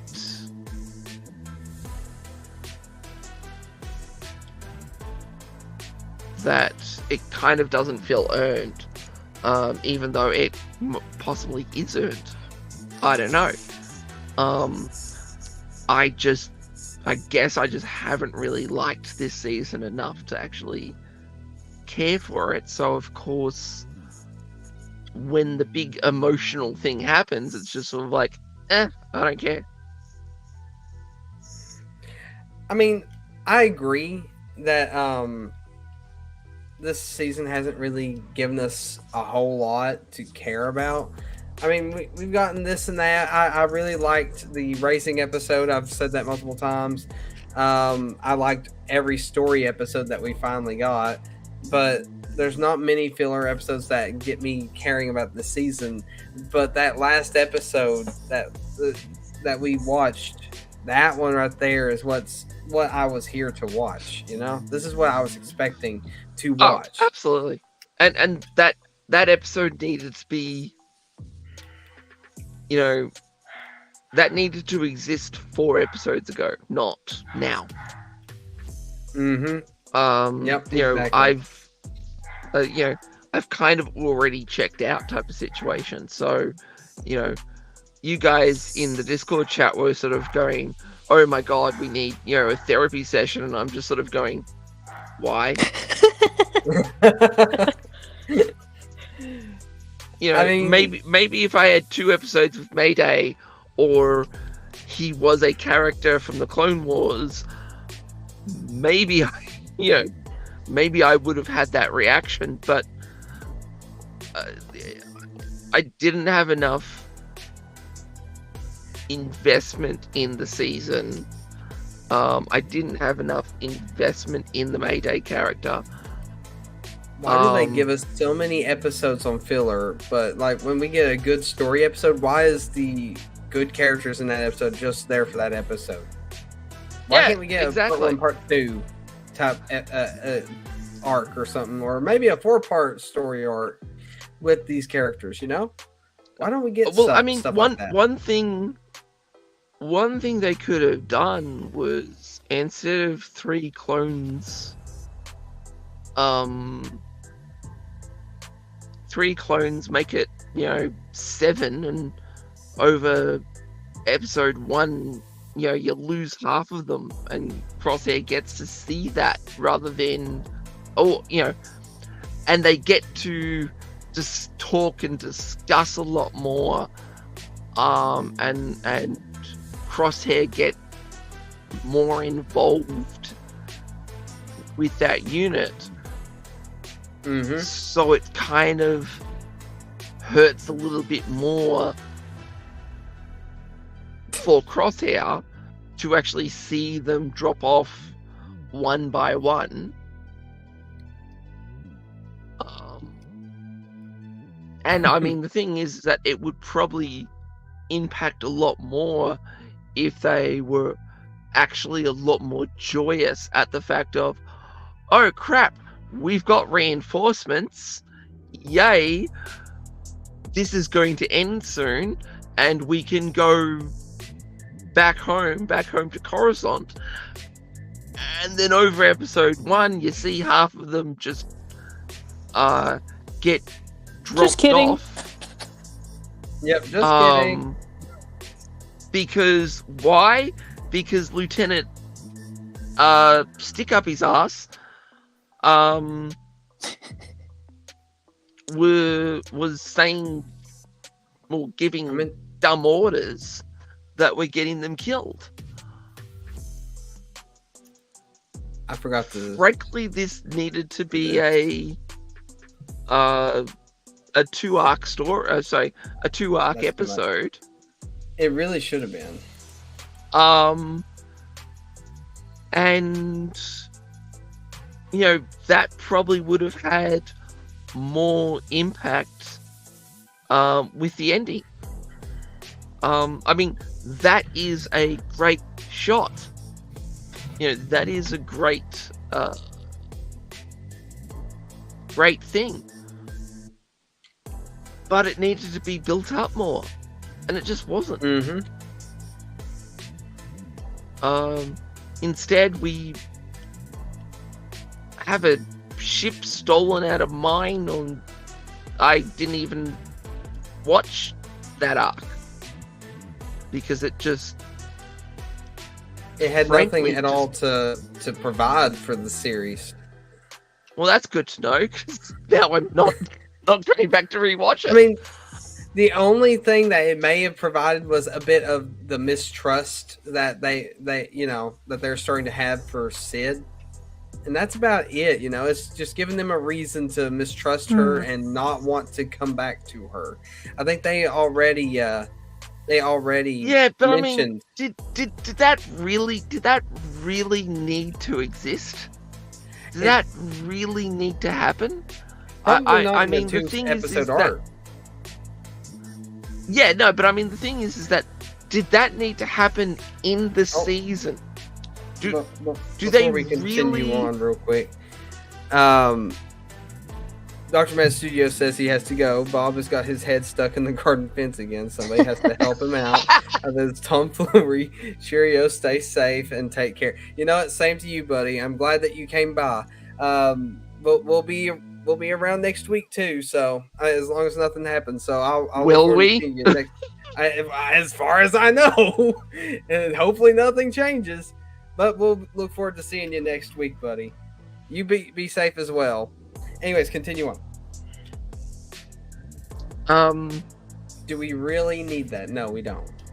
No, I mean, the thing is that, frankly, if they wanted the Bad Batch to break away from Sid, frankly, all that would have been needed is, oh God, I've forgotten the character's name now. Rex to call up and just go, "Hey guys, I need ya." Or Echo now, because he's with Echo. Echo's with Rex. There is just so much that could be used to separate the Bad Batch from now I've forgotten her name.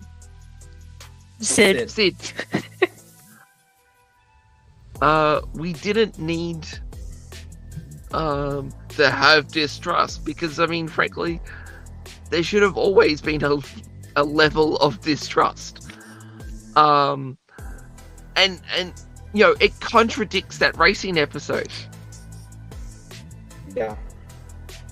So it sure does. They build up the they build up the relationship only to tear it down a few episodes, and now they throw this Crosshair episode at us, and we're meant to be going, yeah, let's get the band back together, or yay, Crosshair finally stuck it to the Empire. Yeah. Yeah.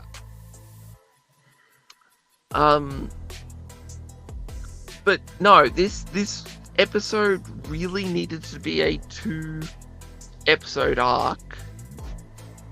It really did. I agree. Just so the Imperial officer can be, well, frankly, an Imperial officer, and incompetent and arrogant, and be the cause for the squad being wiped out, rather than the squad already being pretty much wiped out, and you just get to see the dregs taken out.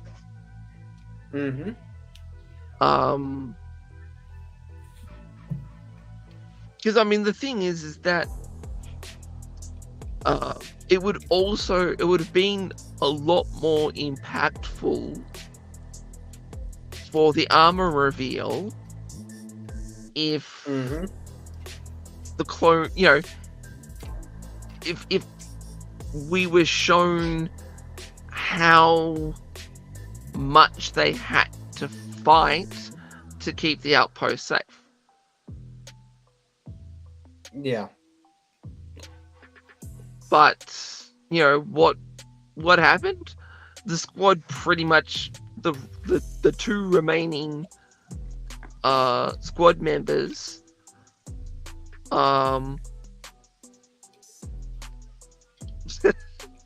the two remaining squad members, one got wiped off scene, and the second, you might as well have wiped out both of them off scene, because one got taken out by the explosion.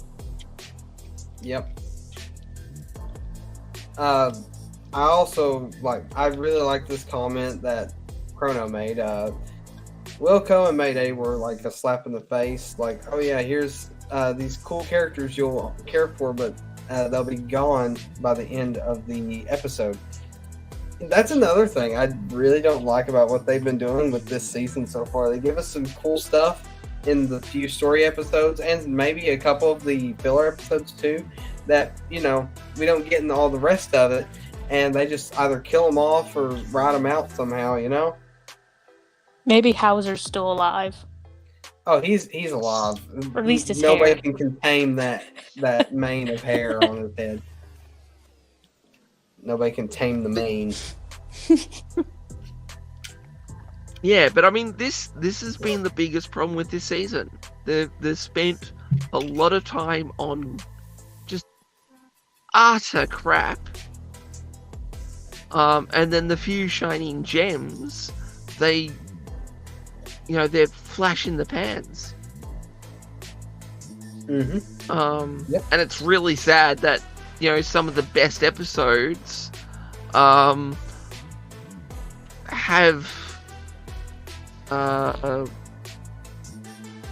barely any of the Bad any Bad Batch in it.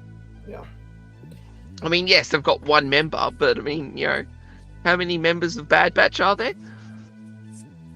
To be fair, there's technically 4, but then Echo is drafted in, so 5. Yeah.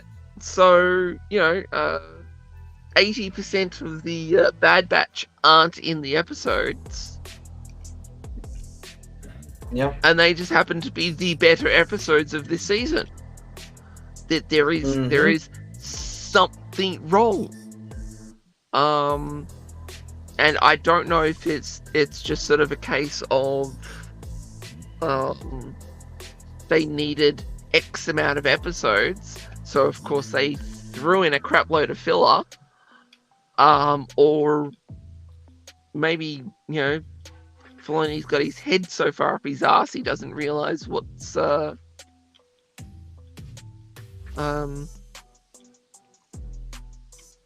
worth it and what can be cast away.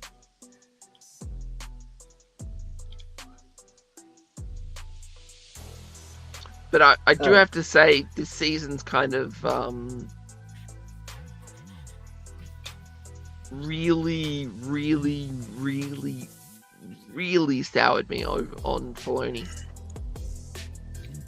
I agree with Chrono here. Yeah. Oh, yeah. Absolutely. I agree with that entirely. Absolutely. But yet again, it goes back to what I said. There's a lot of gems. And instead of focusing on them, we're just focusing on garbage.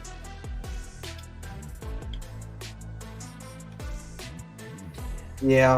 So unfortunately, it could be garbage, or there could be one episode that ties it all together, and that we all sit there and go, wow. But the thing is that we're still waiting for that episode, and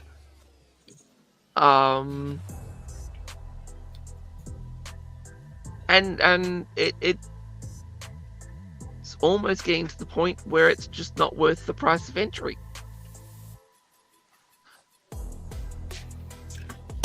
Oh, dropped the thing. Yeah, that was my worst complaint for this season, though, is all that extra stuff that we didn't really need. They could have made the story a little more, like, complete. Gave us a little more on it, you know. I don't know. I'll get to what I feel in a little bit. It's the same thing with a lot of the stuff that Favreau isn't directly involved in. Yeah. It all seems to meander around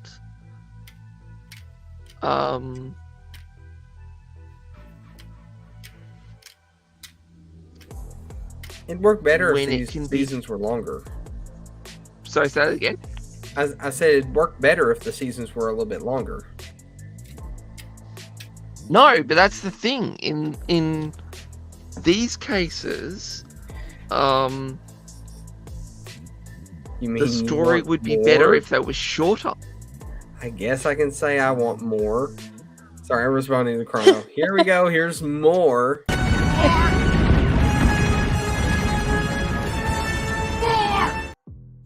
There you go. Got what you wanted there.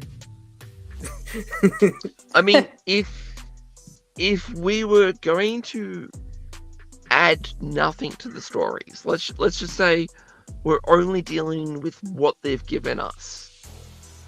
Mm-hmm. Andor could have been done better with half the episodes. Mm-hmm. Kenobi could have been done. Well, no, Kenobi couldn't have been done better. Period. But I mean, they could have cut the episodes, like all of them. Mm-hmm. All of them.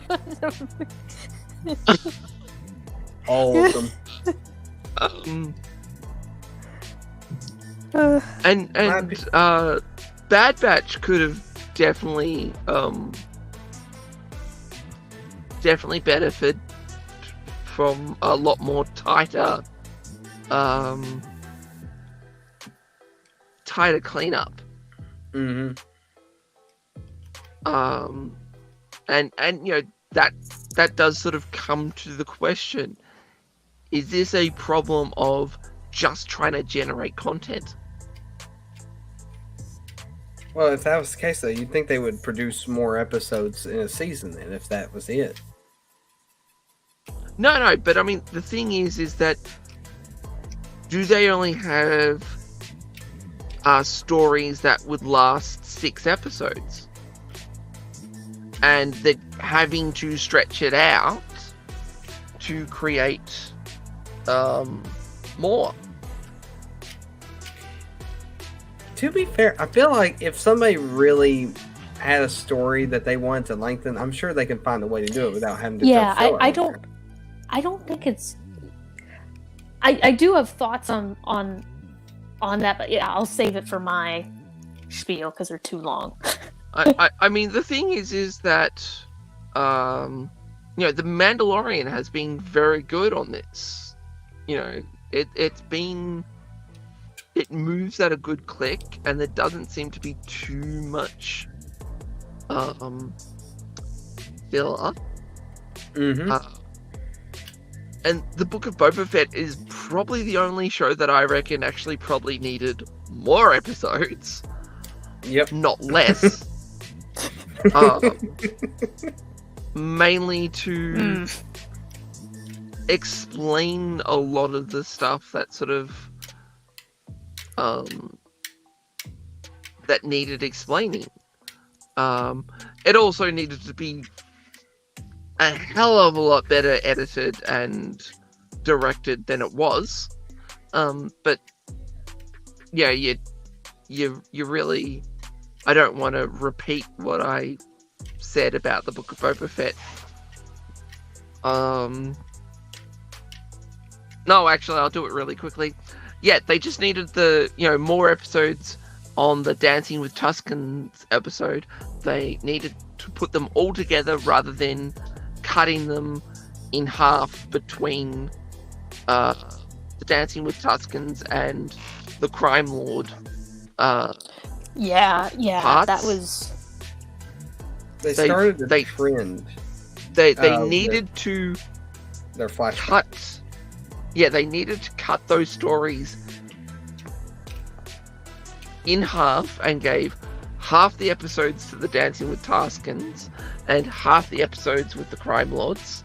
They needed to not have the oh god, what was the Spice Farmer criminal faction called? The Pikes. The Pikes. Yeah, the Pikes. Yeah, they need the Pikes to be the season 2 bad guys. They needed the Hutts to be the episode 1 bad guys. And they needed to not kill Cad Bane like that quickly. We don't talk about that, okay? That doesn't happen in the Book of Boba Fett. I don't know what you're talking about. But I mean, He's the still Book alive. of Boba Fett could have actually is one of the few shows that could have actually needed more episodes. And the funny thing is that they did it. They sliced it down, sliced it up, and made an absolute mess of it. And then they gave us Kenobi.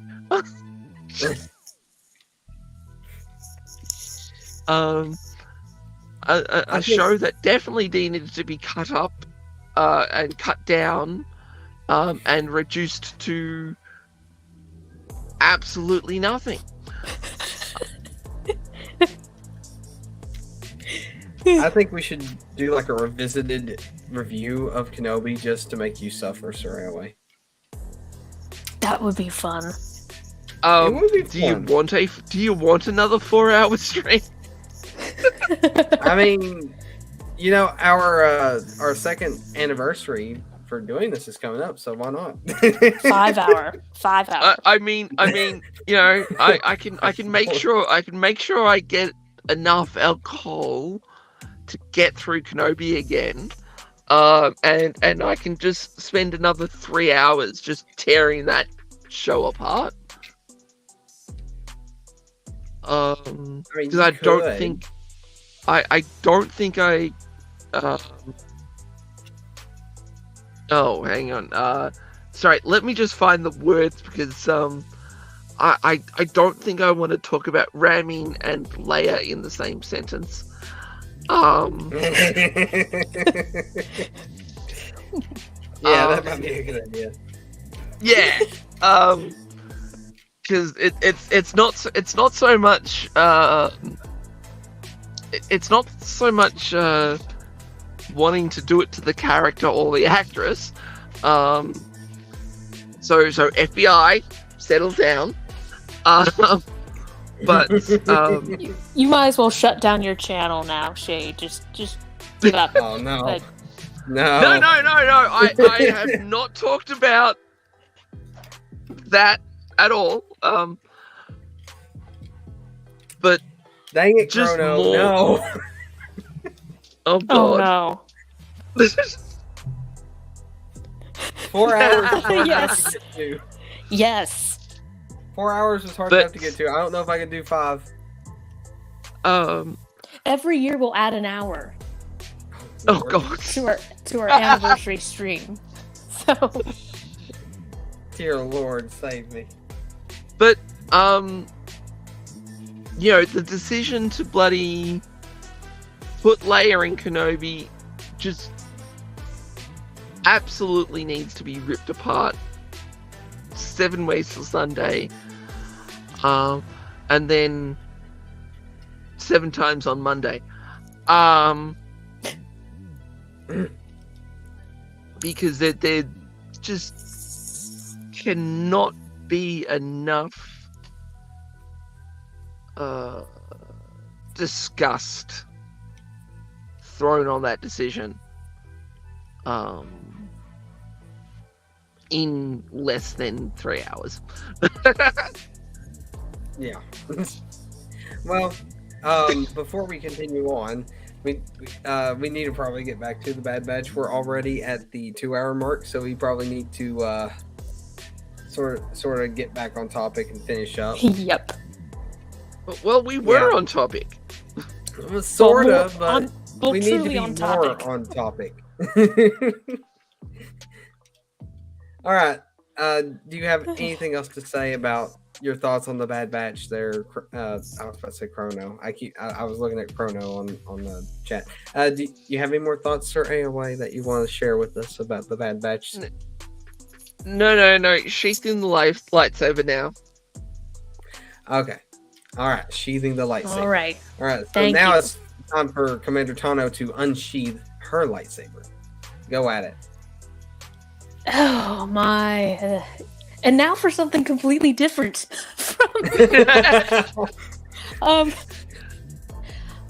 Yeah, no. This is actually this is interesting because I've seen people on the internet like. I think I'm in the camp of people where I'm checked out from the Mandalorian. I think. I don't know. Maybe something will happen in some future episode that'll hook me and get me to get into it. But I'm kind of where I'm checked out. Whereas on the flip side, I think honestly this is the remaining Star Wars thing that I'm checked into. I really enjoyed both episodes. Obviously, I enjoyed the most recent one the most. My one criticism would be kind of what Soraya said. I'd love to have had more of that. If you put that into a 2 or 3 part arc, sure, I'd love even more of that stuff. We need a vacuum funeral for Mayday, by the way. Yes. Yes, we do. Yeah. Not Kathleen Kennedy. No. We need it for Mayday. Mayday deserved it. Kathleen Kennedy didn't. Yeah. I mean, Kathleen Kennedy deserves to burn, but not in a long ship on a stake. This stream got dark. That got real dark. Dang. There's. Okay. Hi, I'm Sir AOA. Maybe this is the first time we've met. Oh gosh, go ahead, Commander Tano. Anyways, that episode gave me like kind of. And here's the thing too. I guess maybe to preface, kind of coming from me and my standpoint, I probably have a higher tolerance of filler than most people. So that could be a factor why I've been actually, on average, happier with season 2 than maybe some people. So that's probably my bias coming in. The other bias that kind of plays into kind of my thoughts on all this. Watch season 1 and 2 back to back, and then say that you like filler. Whatever, but that's the thing, is that a lot of the times it's been actually easier for me to go through season 2 because with season 1 I was doing 1 episode a week. I was like keeping up. But season 2, because of just kind of my schedule has been erratic, I've been doing it kind of in binges where I'd watch multiple episodes and catch up at a time. And so for me, I think it's like I gotten a better viewing experience because I didn't get stuck with just 1 week watching the episode with the pirate lady and then that was it. Okay. Like if I was watching it that way, I'd be like, oh, this sucks. But I'd have it structured so that I'd have either some good episodes before or after that, so it's like I got something out of it. That's my bias coming in, and that probably can explain a bit why my perceptions are just might be different there. But my other bias is, and once again, I get people like. I just meant that. I would love to do it right now, but I need to be a little bit quiet. So sorry. Yeah, Dang it, Storaya, you disappointed us. we're gonna get this stream shut down by YouTube. Okay. It's gonna happen. That's the goal. Yeah, it is. I might do it for the next stream. Yeah, remember Lovely. it for the next stream. Yeah. Right. Go ahead and continue now. What was I saying? My other bias that kind of influences how I see this stuff. I kind of go for more like in a show I'm more interested in like individuals than groups. I was telling Shade this than in groups or political movements. So like, and that's part of why I can't get into the Mandalorian at this point, because it's become about Mandalore, and I don't give a. Sorry, I won't say any expletives, but I don't really care about Mandalore or the clans or any of this group stuff. I'm trying to avoid not saying expletives. But I personally don't care. It's like, and like I said, in my alternate headcanon of what I would have done with Mando season 3, it would have been much more focused on certain individual characters and their personal growth and stuff, So even if there's exciting things like, ooh, here's some battles or monsters or stuff, it's like, that doesn't really hook me. Whereas, and once again, this is where maybe I'm just weird. The kind of stuff that does hook me, it's like, actually, here's an example of an episode that might be considered filler, but I enjoyed it. It wasn't the episode, so in the arc where they got, in the Bad Batch, where they got their ship stolen, not the second part, like I was like, with the second part where they were getting it back, but the first part, when they were all stuck in the mine, and Omega and Tech were kind of losing their tempers with each other and had kind of reconcile and talk about feelings. Like, I'm all into that kind of, like, I'm totally happy with that kind of episode where characters talk about their feelings. And Jeez, I wonder why. Yeah. So you know what? But I also get that not everyone's into that, but I am. So that's, for me, it's like, that kind of episode isn't filler to me, but whereas some other episodes, even if it may involve consequential stuff for the galaxy or whatever stuff, it's like, I'll be like, yawn. And that's where I don't yet, I can't yet get myself to get into the Mandalorian. Once again, that could change, but from what I gather from the plots and the clips I've seen, all that, I'm like, So that's where my experience with the Bad Batch has been better, but that's also why I really, really, really liked this most recent episode. The only thing I would have wanted is for it to be longer. It did make me go back, and this is what I kind of liked about it. It kind of made me go back and watch some of the older Crosshair episodes, and even some of the stuff from the ones where the Bad Batch was in the Clone Wars, because there was so much. It was just one episode, and this is where I do wish there was more, but even that one episode, there's so many like connections and things where it fits so well with other stuff that was said and done in those episodes that I really enjoyed it. It was just, and it was so, I just enjoyed watching it. Like seeing that character go from, back in the Clone Wars to, oh, I would have left him. I don't blame you for leaving him for dead. He's just another reg to this. Like that was, I like that. Yep. I think I was totally fine with,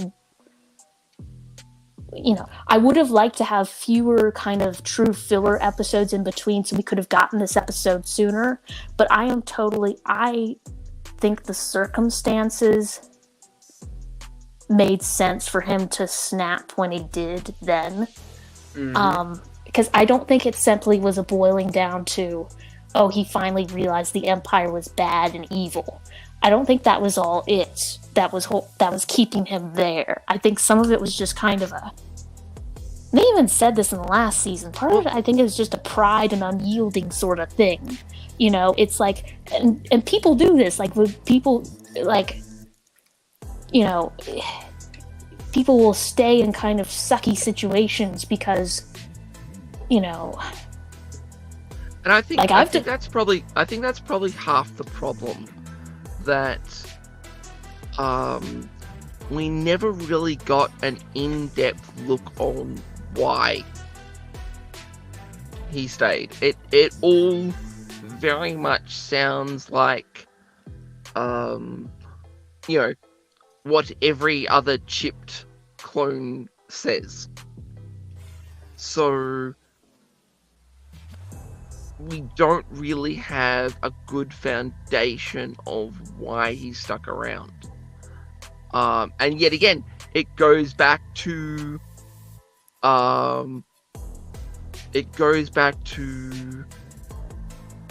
that scene in the last episode of season 1 where he goes, "I've already had the chip out." Okay, when how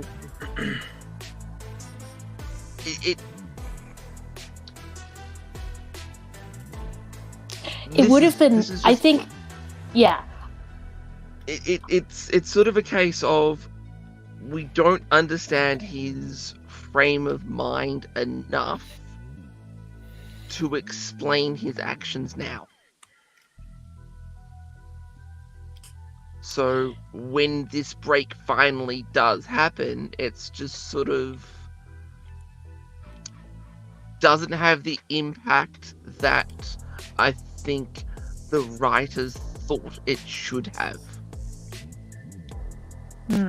See, I guess I just feel like, yeah, I guess I just disagree, where it's like, I feel like, oh, this all, you know, this makes sense, again, but yeah. Yeah, yet again, this might just be a case of being removed from the previous episodes, and having the viewpoint tainted by so much filler of this season.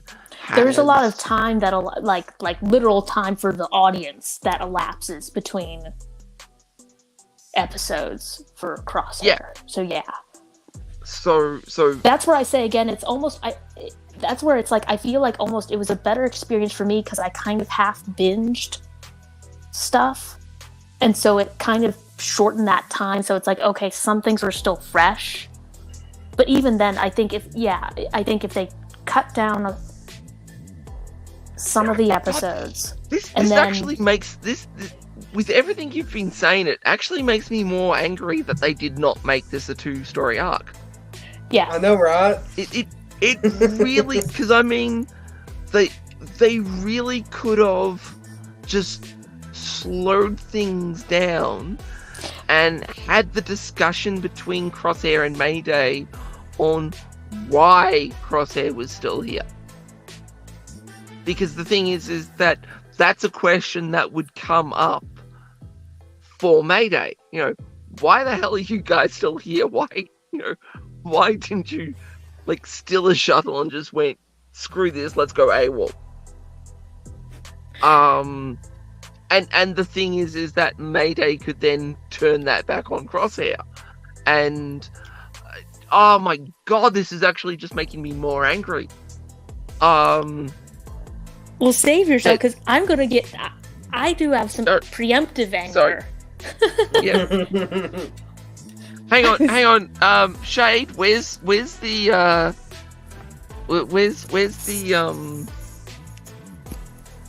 cutaway thing? To the dark side of Soraya way thing. That what you're talking about? Yeah, because everyone's getting angry now, so it's perfect time. Perfect time, and you're sitting there and not doing it. Look, I'm tired and I have no energy after this week.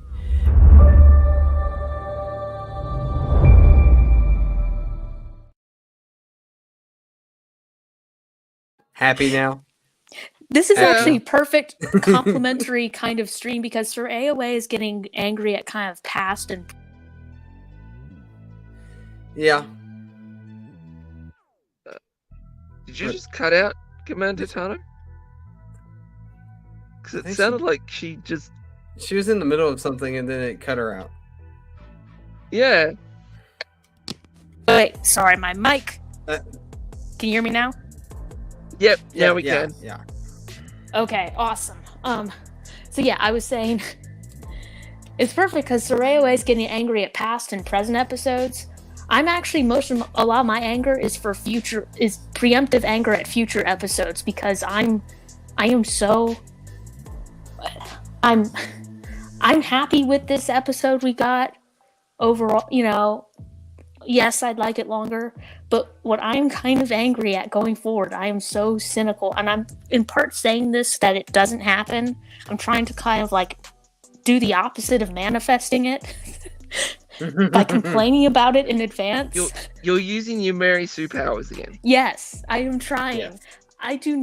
It's like I do not want them to undo any of Crosshair's character growth. I don't want them to undo any of this.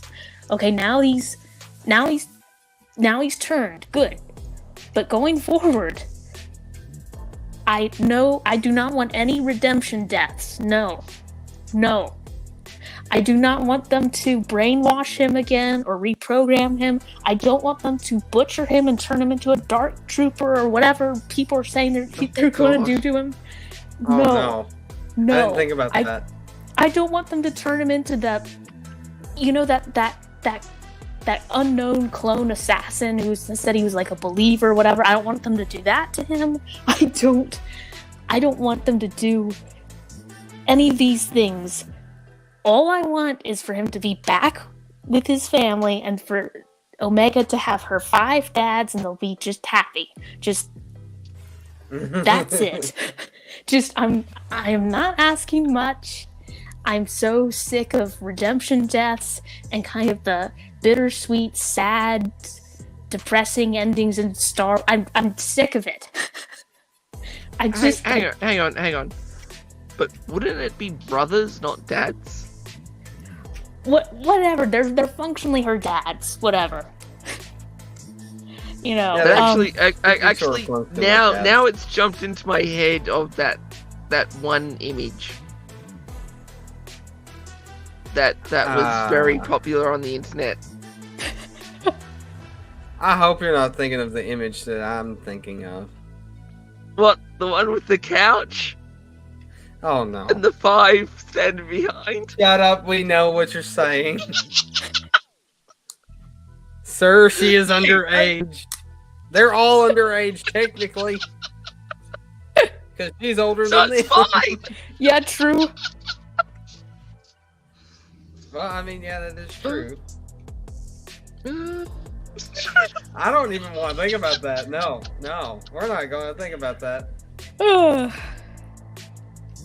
Anyways, I mean, we've already said and done said so many things on this stream to get it shut down. So, whatever. Shay, this part needs to be clipped. maybe, unless I want to get canceled. Oh come on! It's our stream. It is our stream. there are so many other reasons for cancellation that's already gone through. True. I Yep. do have a thing for child murder, apparently. Yeah, And exactly. nobody's done anything about that yet. Nope. I We're do not very in- condone child murder. I am dead serious about that, but I do make jokes about it. There. Happy people. Happy. Don't cancel me. He doesn't condone it. He just does it. I don't know how that works. You don't condone it, but you do it. I don't know. Well, you don't want other people to do it. You just want to do it all yourself. Oh, I'm saving all the Okay. children for myself. That's it. Okay. Oh my, you could have said that. That was probably the worst. That was quite the Kathleen Kennedy that was the cackle. worst.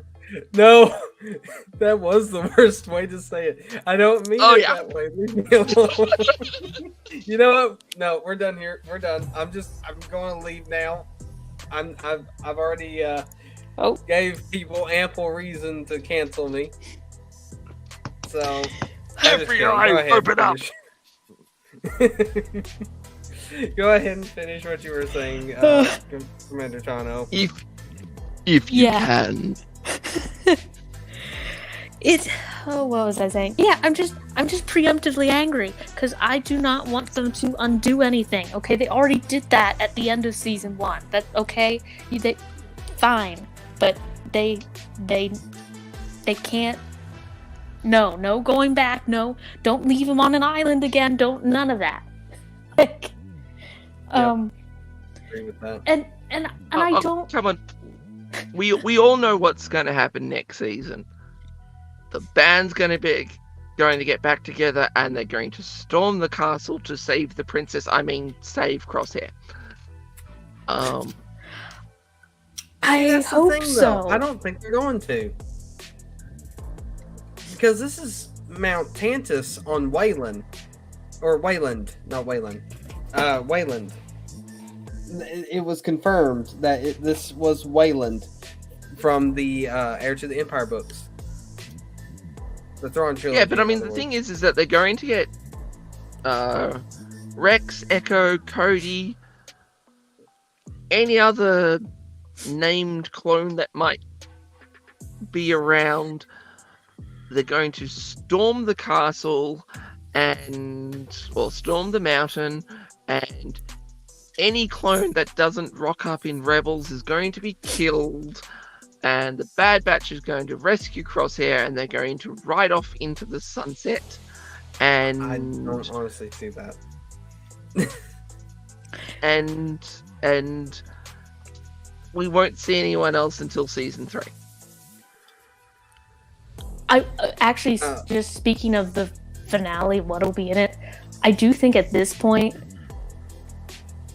I think and I suspect they'll do a season 3. Now, I think they're gonna cap it at 3 seasons, but I don't know where I'm getting that thought. But I think we're not. If we get a Clone Rebellion, I think that's gonna be a season 3 thing.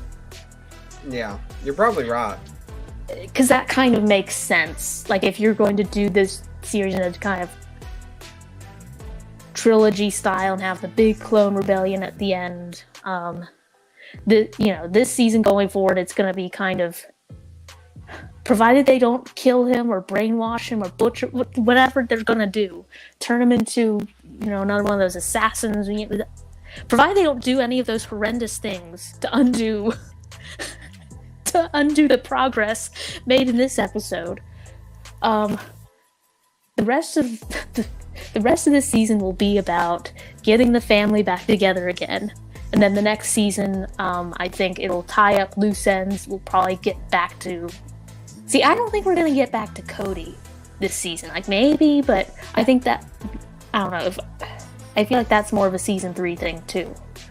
I agree with you on that. Along with Clone Rebellion, kind of more the bigger stuff. I just throwing stuff out. As in just throwing throwing things at the wall and seeing what sticks. Yep, exactly. But yeah, no, it'd be fun to get a Clone Rebellion at the end of this season, but I don't think there's enough time to do that justice and do the other things that need to be accomplished. See, the biggest problem is that if they had redeemed Crosshair and got him back mid-season, then yeah, sure, they could do something bigger with this finale, but they didn't do that, so they got to use that for this. See, I can honestly see, Clone Rebellion season 3, but I could also see a crapload of bloody filler in season 3. Yeah.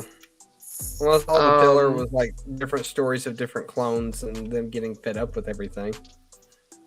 Because I mean, the thing is that you can definitely see things being set up that way, especially with what that clone officer said. You know, sort of like, "We're soldiers," in as they're being pushed onto the ship. Mm-hmm. You know, sort of like going, "Hey, enjoy your retirement, but we're soldiers. What the frick are we meant to do with retirement?"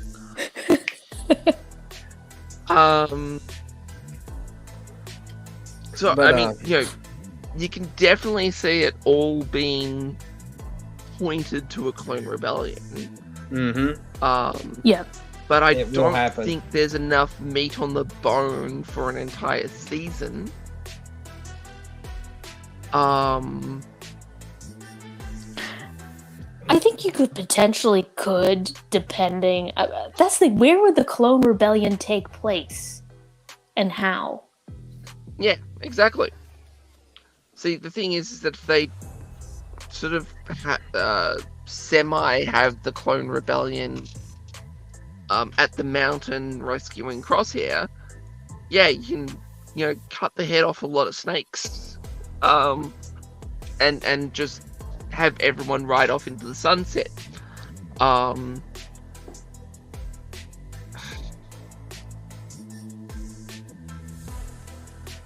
I think, I think the end of season 2 finale is mainly going to be the Zillow Beast Rebellion. The Zillow Beast Rebellion. We still got Yeah. that thing there too. Hey, Yeah. that is still a clone. It does It is. fit It is. Clone It Rebellion. is. I guess Let's go. technically you're right. It's their brother. Yes, their brother.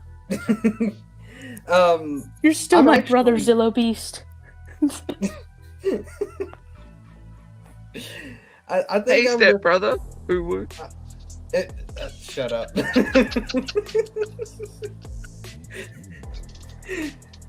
Don't ooh woo us. I'm going look. I'm going to agree with Crosshair. He says at this point it's very likely Crosshair will die. I don't want it to happen, but it seems the most likely scenario. Honestly, unfortunately, that's sort of how I feel right now. Because they, You said you agreed with Crosshair, right? did I say Crosshair? Chrono, sorry. He is I've lost. honestly, I have no Chrono energy. is I've Crosshair now. Chrono is Crosshair. You know what, Chrono? Next time you show up on stream, make your name Crosshair. We'll identify you as Crosshair now. And actually, I'm so glad the final thing, like, and now I'm done saying all I gotta say about the season. I really enjoyed it. And that's the thing. It's like I'm both like both a really shallow, easy audience member, but really picky. Like, if it gives me like feels, like, then I'm happy. I don't need like lots of crazy important stuff or battles and things. But so that episode made me really happy, and it kind of, I felt at least, and I can understand why it wouldn't, Yeah. it wouldn't necessarily feel that way to everyone who watched it, but I felt it connected really well with some stuff in the other episodes, like the progression from those. But you have to kind of go back and watch those. And the thing is, they've been few and far between. It's not so much a case of, it's not a case of I need battles and, to keep me entertained. But the thing is that, you sort of have the hand out, wanting, sorry, it's like going for a handshake, and then your hand's still sitting there, 6 episodes later, and you're just sort of like going, you know what, stuff it. And then they try and shake, and you're sort of like, too late. Yep. So it's, it's not so much I need battles to keep me. Or I guess I mean like entertained. plotty things. I don't necessarily need like. I don't necessarily need like plot progression, if that makes sense. Like, if I get character moments, I'm fine with that. I need either or, but if I get neither of those, then for me it's a filler, if that makes sense. Yeah, but I mean, what I'm sort of saying is that, and yet again, as you said, it might be because you binged. I do think that helped a lot for me, so I could skip over Pirate Lady stuff, and yeah. But I mean, the thing is that the hand was outstretched. But by the time they've got to this episode, it's just sort of like, yeah, my arm was tired 6 episodes ago. Fair enough. I'm not lifting it up just because you decided to put your hand up now. There was something else I was going to say, but it was just not going to work. Well, I'll wrap up what I was gonna say, because like I said, I really enjoyed it. I liked, I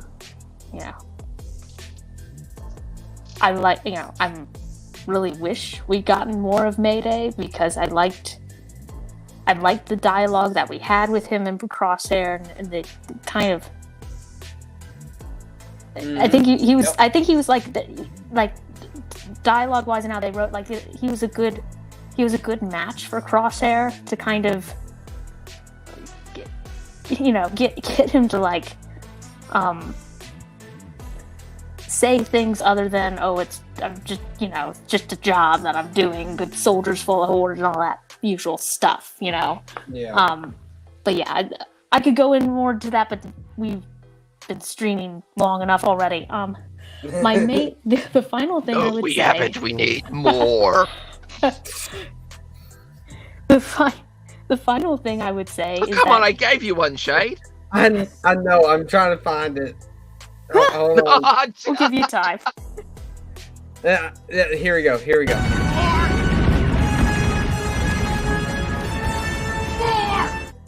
There you go. Sorry. Final thing I'd say is, if they do, and I really mean this, like, if they do something like that, if they in the end just decide to kill Crosshair, do another redemption death garbage move like that, or do something to kind of undo the progress made again, but this is especially so if they just decide to kill him like that, I really am kind of, I'm not going to say like I'm done with Star Wars, like, but it's like I'm completely emotionally checked out after that point. It's like because it's like, that's the thing, it's like there's no one, like, with certain plot points in different Star Wars shows and movies can be very divisive, and people can disagree on what they, like, you get a lot of people arguing over, how to have handled The Last Jedi or The Rise of Skywalker, or Kenobi. There's some very by not having them exist. Yes. Yeah, so there's some shows and movies that are very polarizing, or plot points that are very polarizing, choices made that are polarizing, where you got some very distinct factions of people that want one thing or another. Like, I haven't really... This thing kind of, whether to redeem Crosshair and let him actually live instead of doing it through the whole death route, I think most people would actually like him to survive season 2. You know what I mean? There isn't any division on this. Nope. There might be a few people out there who want to just redemption death him like every other Star Wars character, but I think most people... I actually see people on Twitter using redemption death, and it's like, I feel like I copyrighted that and they're stealing it from me, but but I'm glad also that they're using those words, like, because I'm sick of it. I'm so sick of it. And so here's an opportunity. It's laid right out in front of them for them to just redeem a character and then deal with the aftermath of that. And that's the other reason I want them to keep Crosshair alive and be back with his people, because it's like, yeah, he did commit some war crimes during the Bad Batch. Like, Yep. That's what's so, and that's the thing is where that makes the story interesting to me, is that, how do you deal with a character who did that stuff and kind of the aftermath of that, and also just things. There's plenty of other plot. There's so much plot material they could get out of keeping him alive, like just the fact that I don't know how much time's elapsed in season 1 and season 2, but you've got the other 4 team members who've kind of been able to bond with Omega and have, whereas, and it'd be kind of interesting to see the dynamic with Crosshair, who's been the black sheep of the family, and he's back, and kind of seeing how that all plays out. Like, there's plenty of like good material right there. So you don't have to invent filler stuff. Like, if you keep him alive, you've got plenty of plot. And I think also keeping him alive makes sense, because I think if you do that, he's going to be much more like Echo, in the sense that I think, given his experiences, he's going to be more like, oh yeah, we need to screw the Empire, we need to help more of the clones, and that could lead the group into kind of the Clone Rebellion plot for season 3.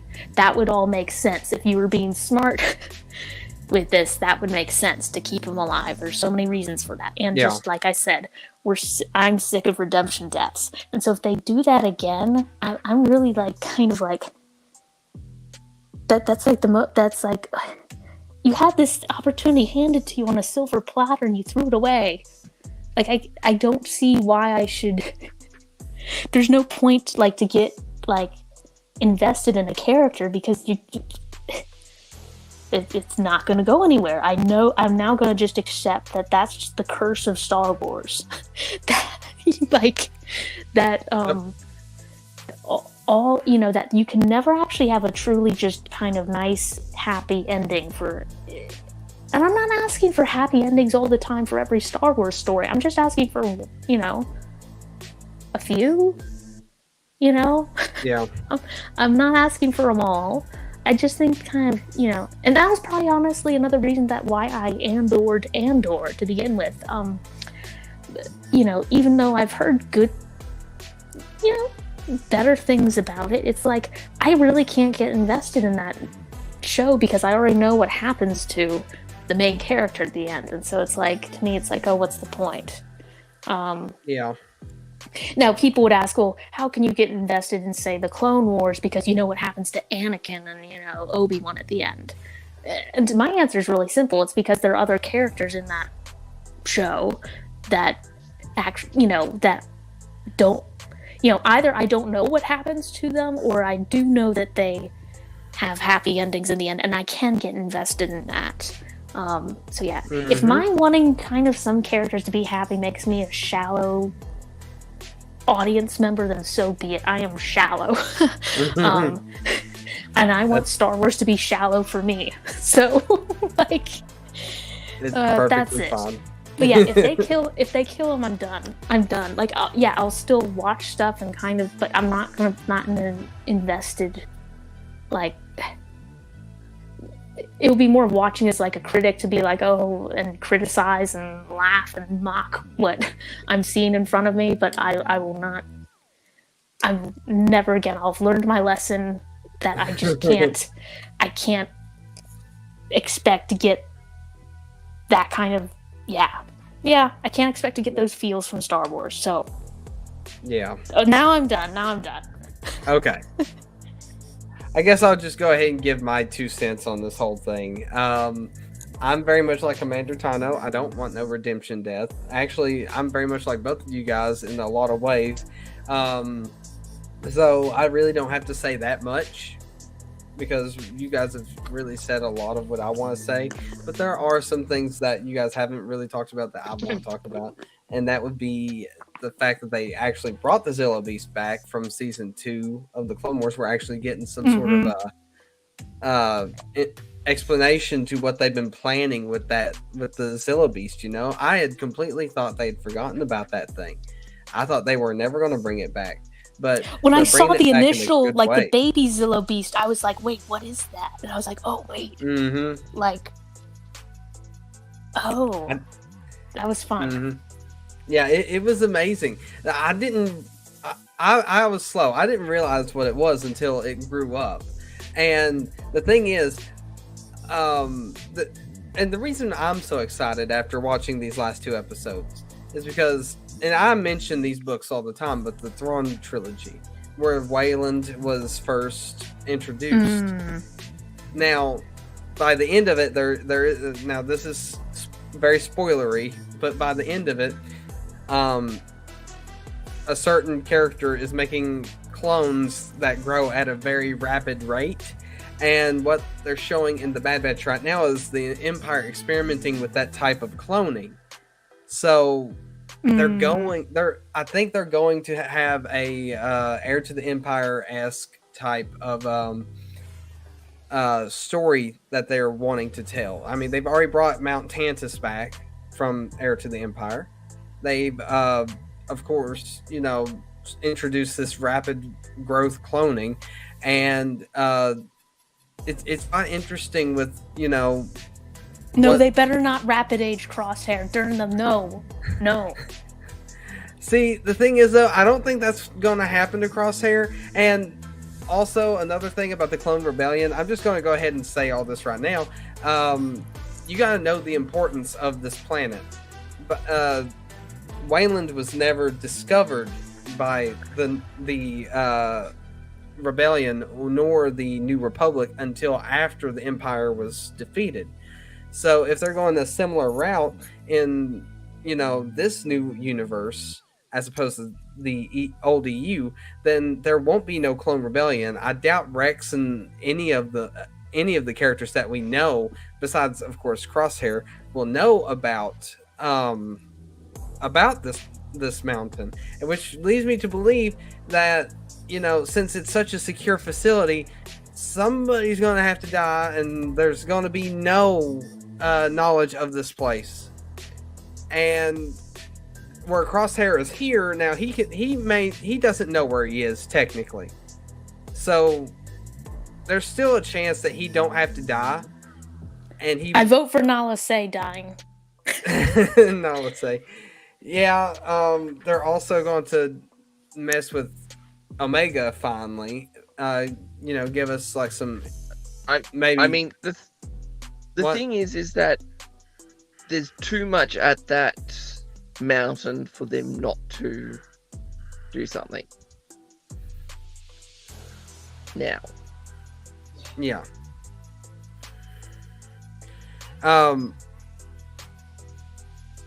Chrono says the reason I can't get excited about the Zilla Beast episode is because I'm sure they will abandon that story. They keep throwing references and forget about that stuff. They do sometimes. They do. I think we'll get a Zilla Beast Rebellion.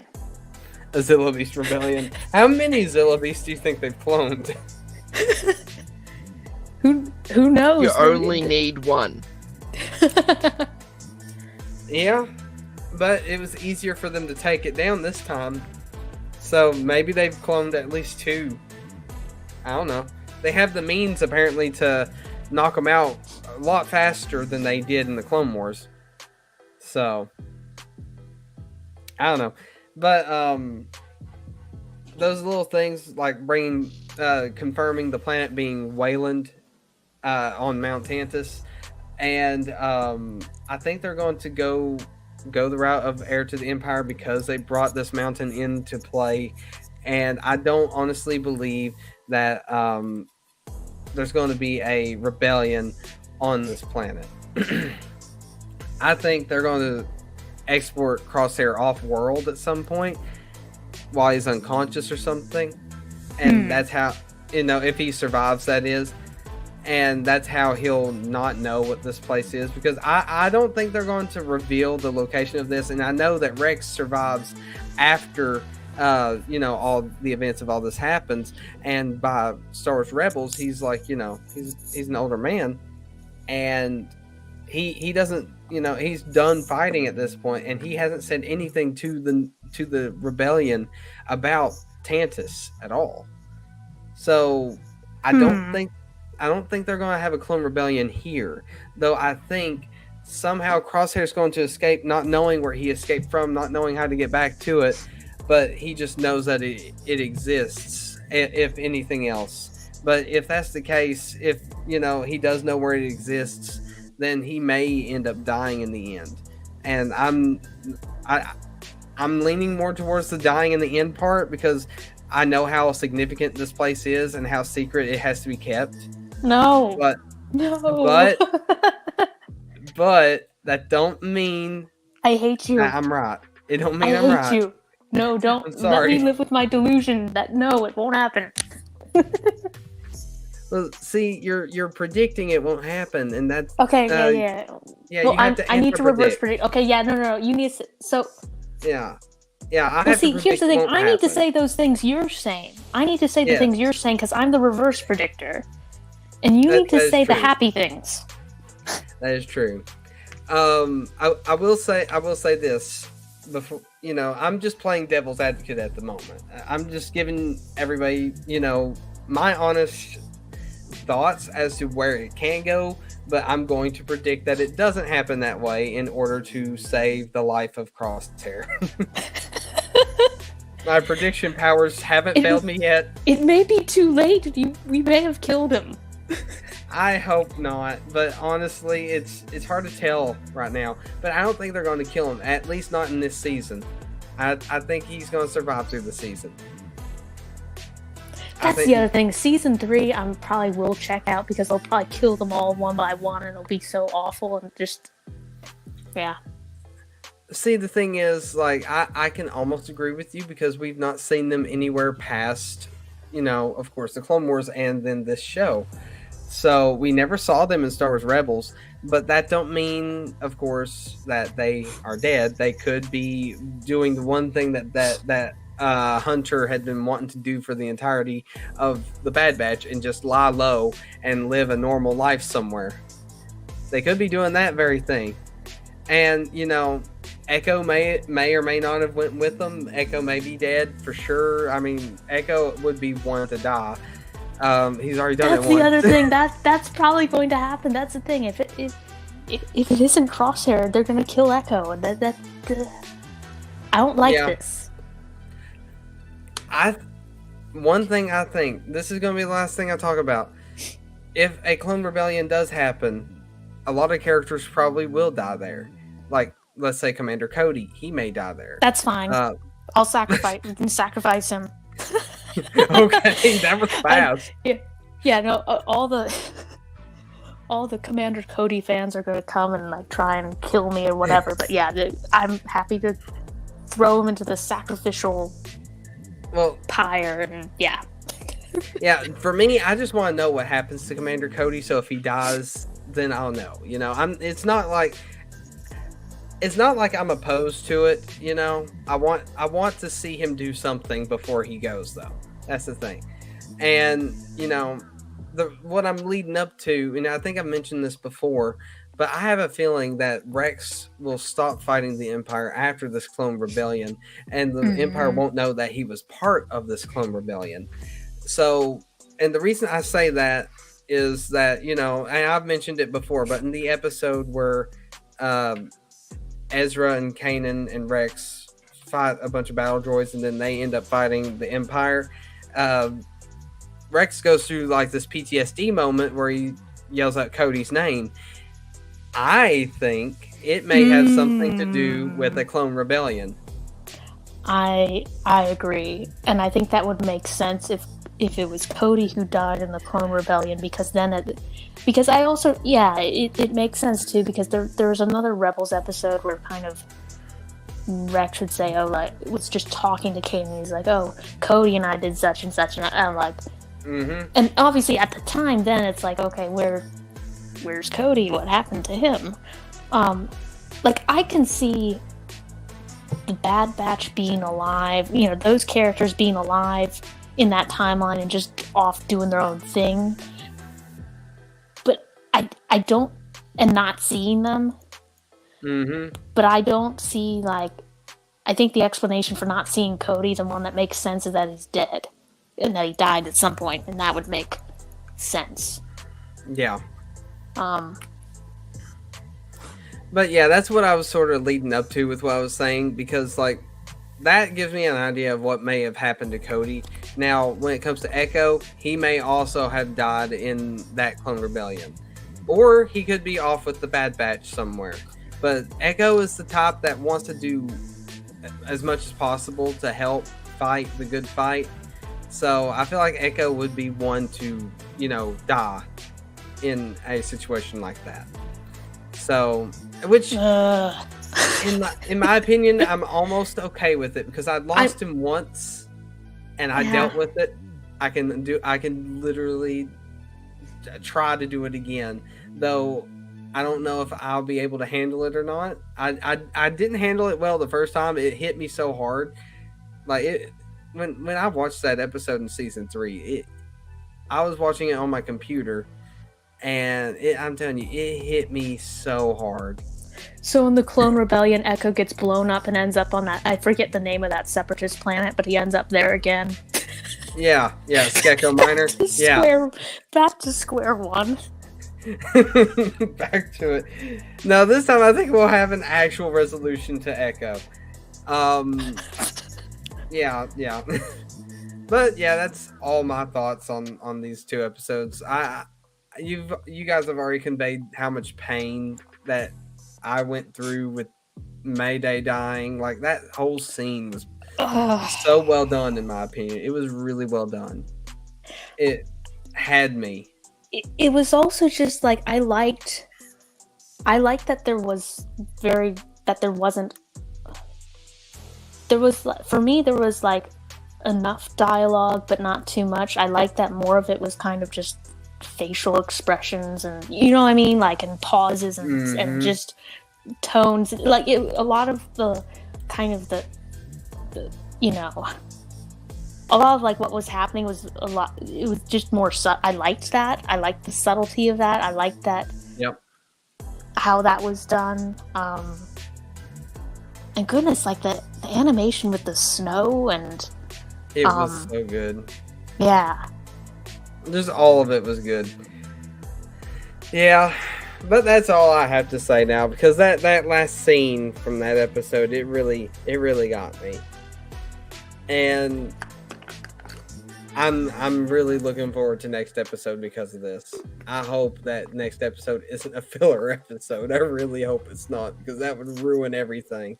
Next episode will be they'll go on another treasure hunt while the Empire is butchering Crosshair and brainwashing him and turning him into another one of those assassins. That's what'll happen. Or Pirate Lady will show up. Either one. Yeah. And we'll go on one of those kind of episodes. Hope not. But anyways, I think that's where I'm going to end the stream, because I ran out of energy like forever ago. It's been a rough week for me, so I'm just very tired. But it's been very fun, and I'm glad that we had talked about it. We have something to look forward to next week, so I'm really excited to see what happens. Maybe we'll get another episode with Crosshair. Maybe this is a part 1, part 2 type of thing, and we're just seeing like part 2 of what's going to happen to Crosshair right after. So I mean, you never know what we can get. I'm going to predict that though. It's going to be a part 2 to Crosshair. We'll see though. I don't know what the episode name is. I haven't looked at it. I forgot. But next week when we talk about it, we'll know everything that goes on. It's gonna be fun. It's gonna be fun. I'm ready to watch it. But anyways, we're gonna end it right here. So if you enjoyed, then leave a like, leave a comment, maybe even subscribe if you want to. We have a Discord in the description. My Twitter's also down there, and I have a playlist full of every single episode of Star Wars Topics up to this. Well, soon up to this episode. So yeah, just check that stuff out, and that'll be it. So may the Force be with you, and have a good night or day, wherever you are. I mean, for Sir AOA, he's like in the future. We're in the past, and it's night, and he's in like the morning. So wherever you are, have a good one.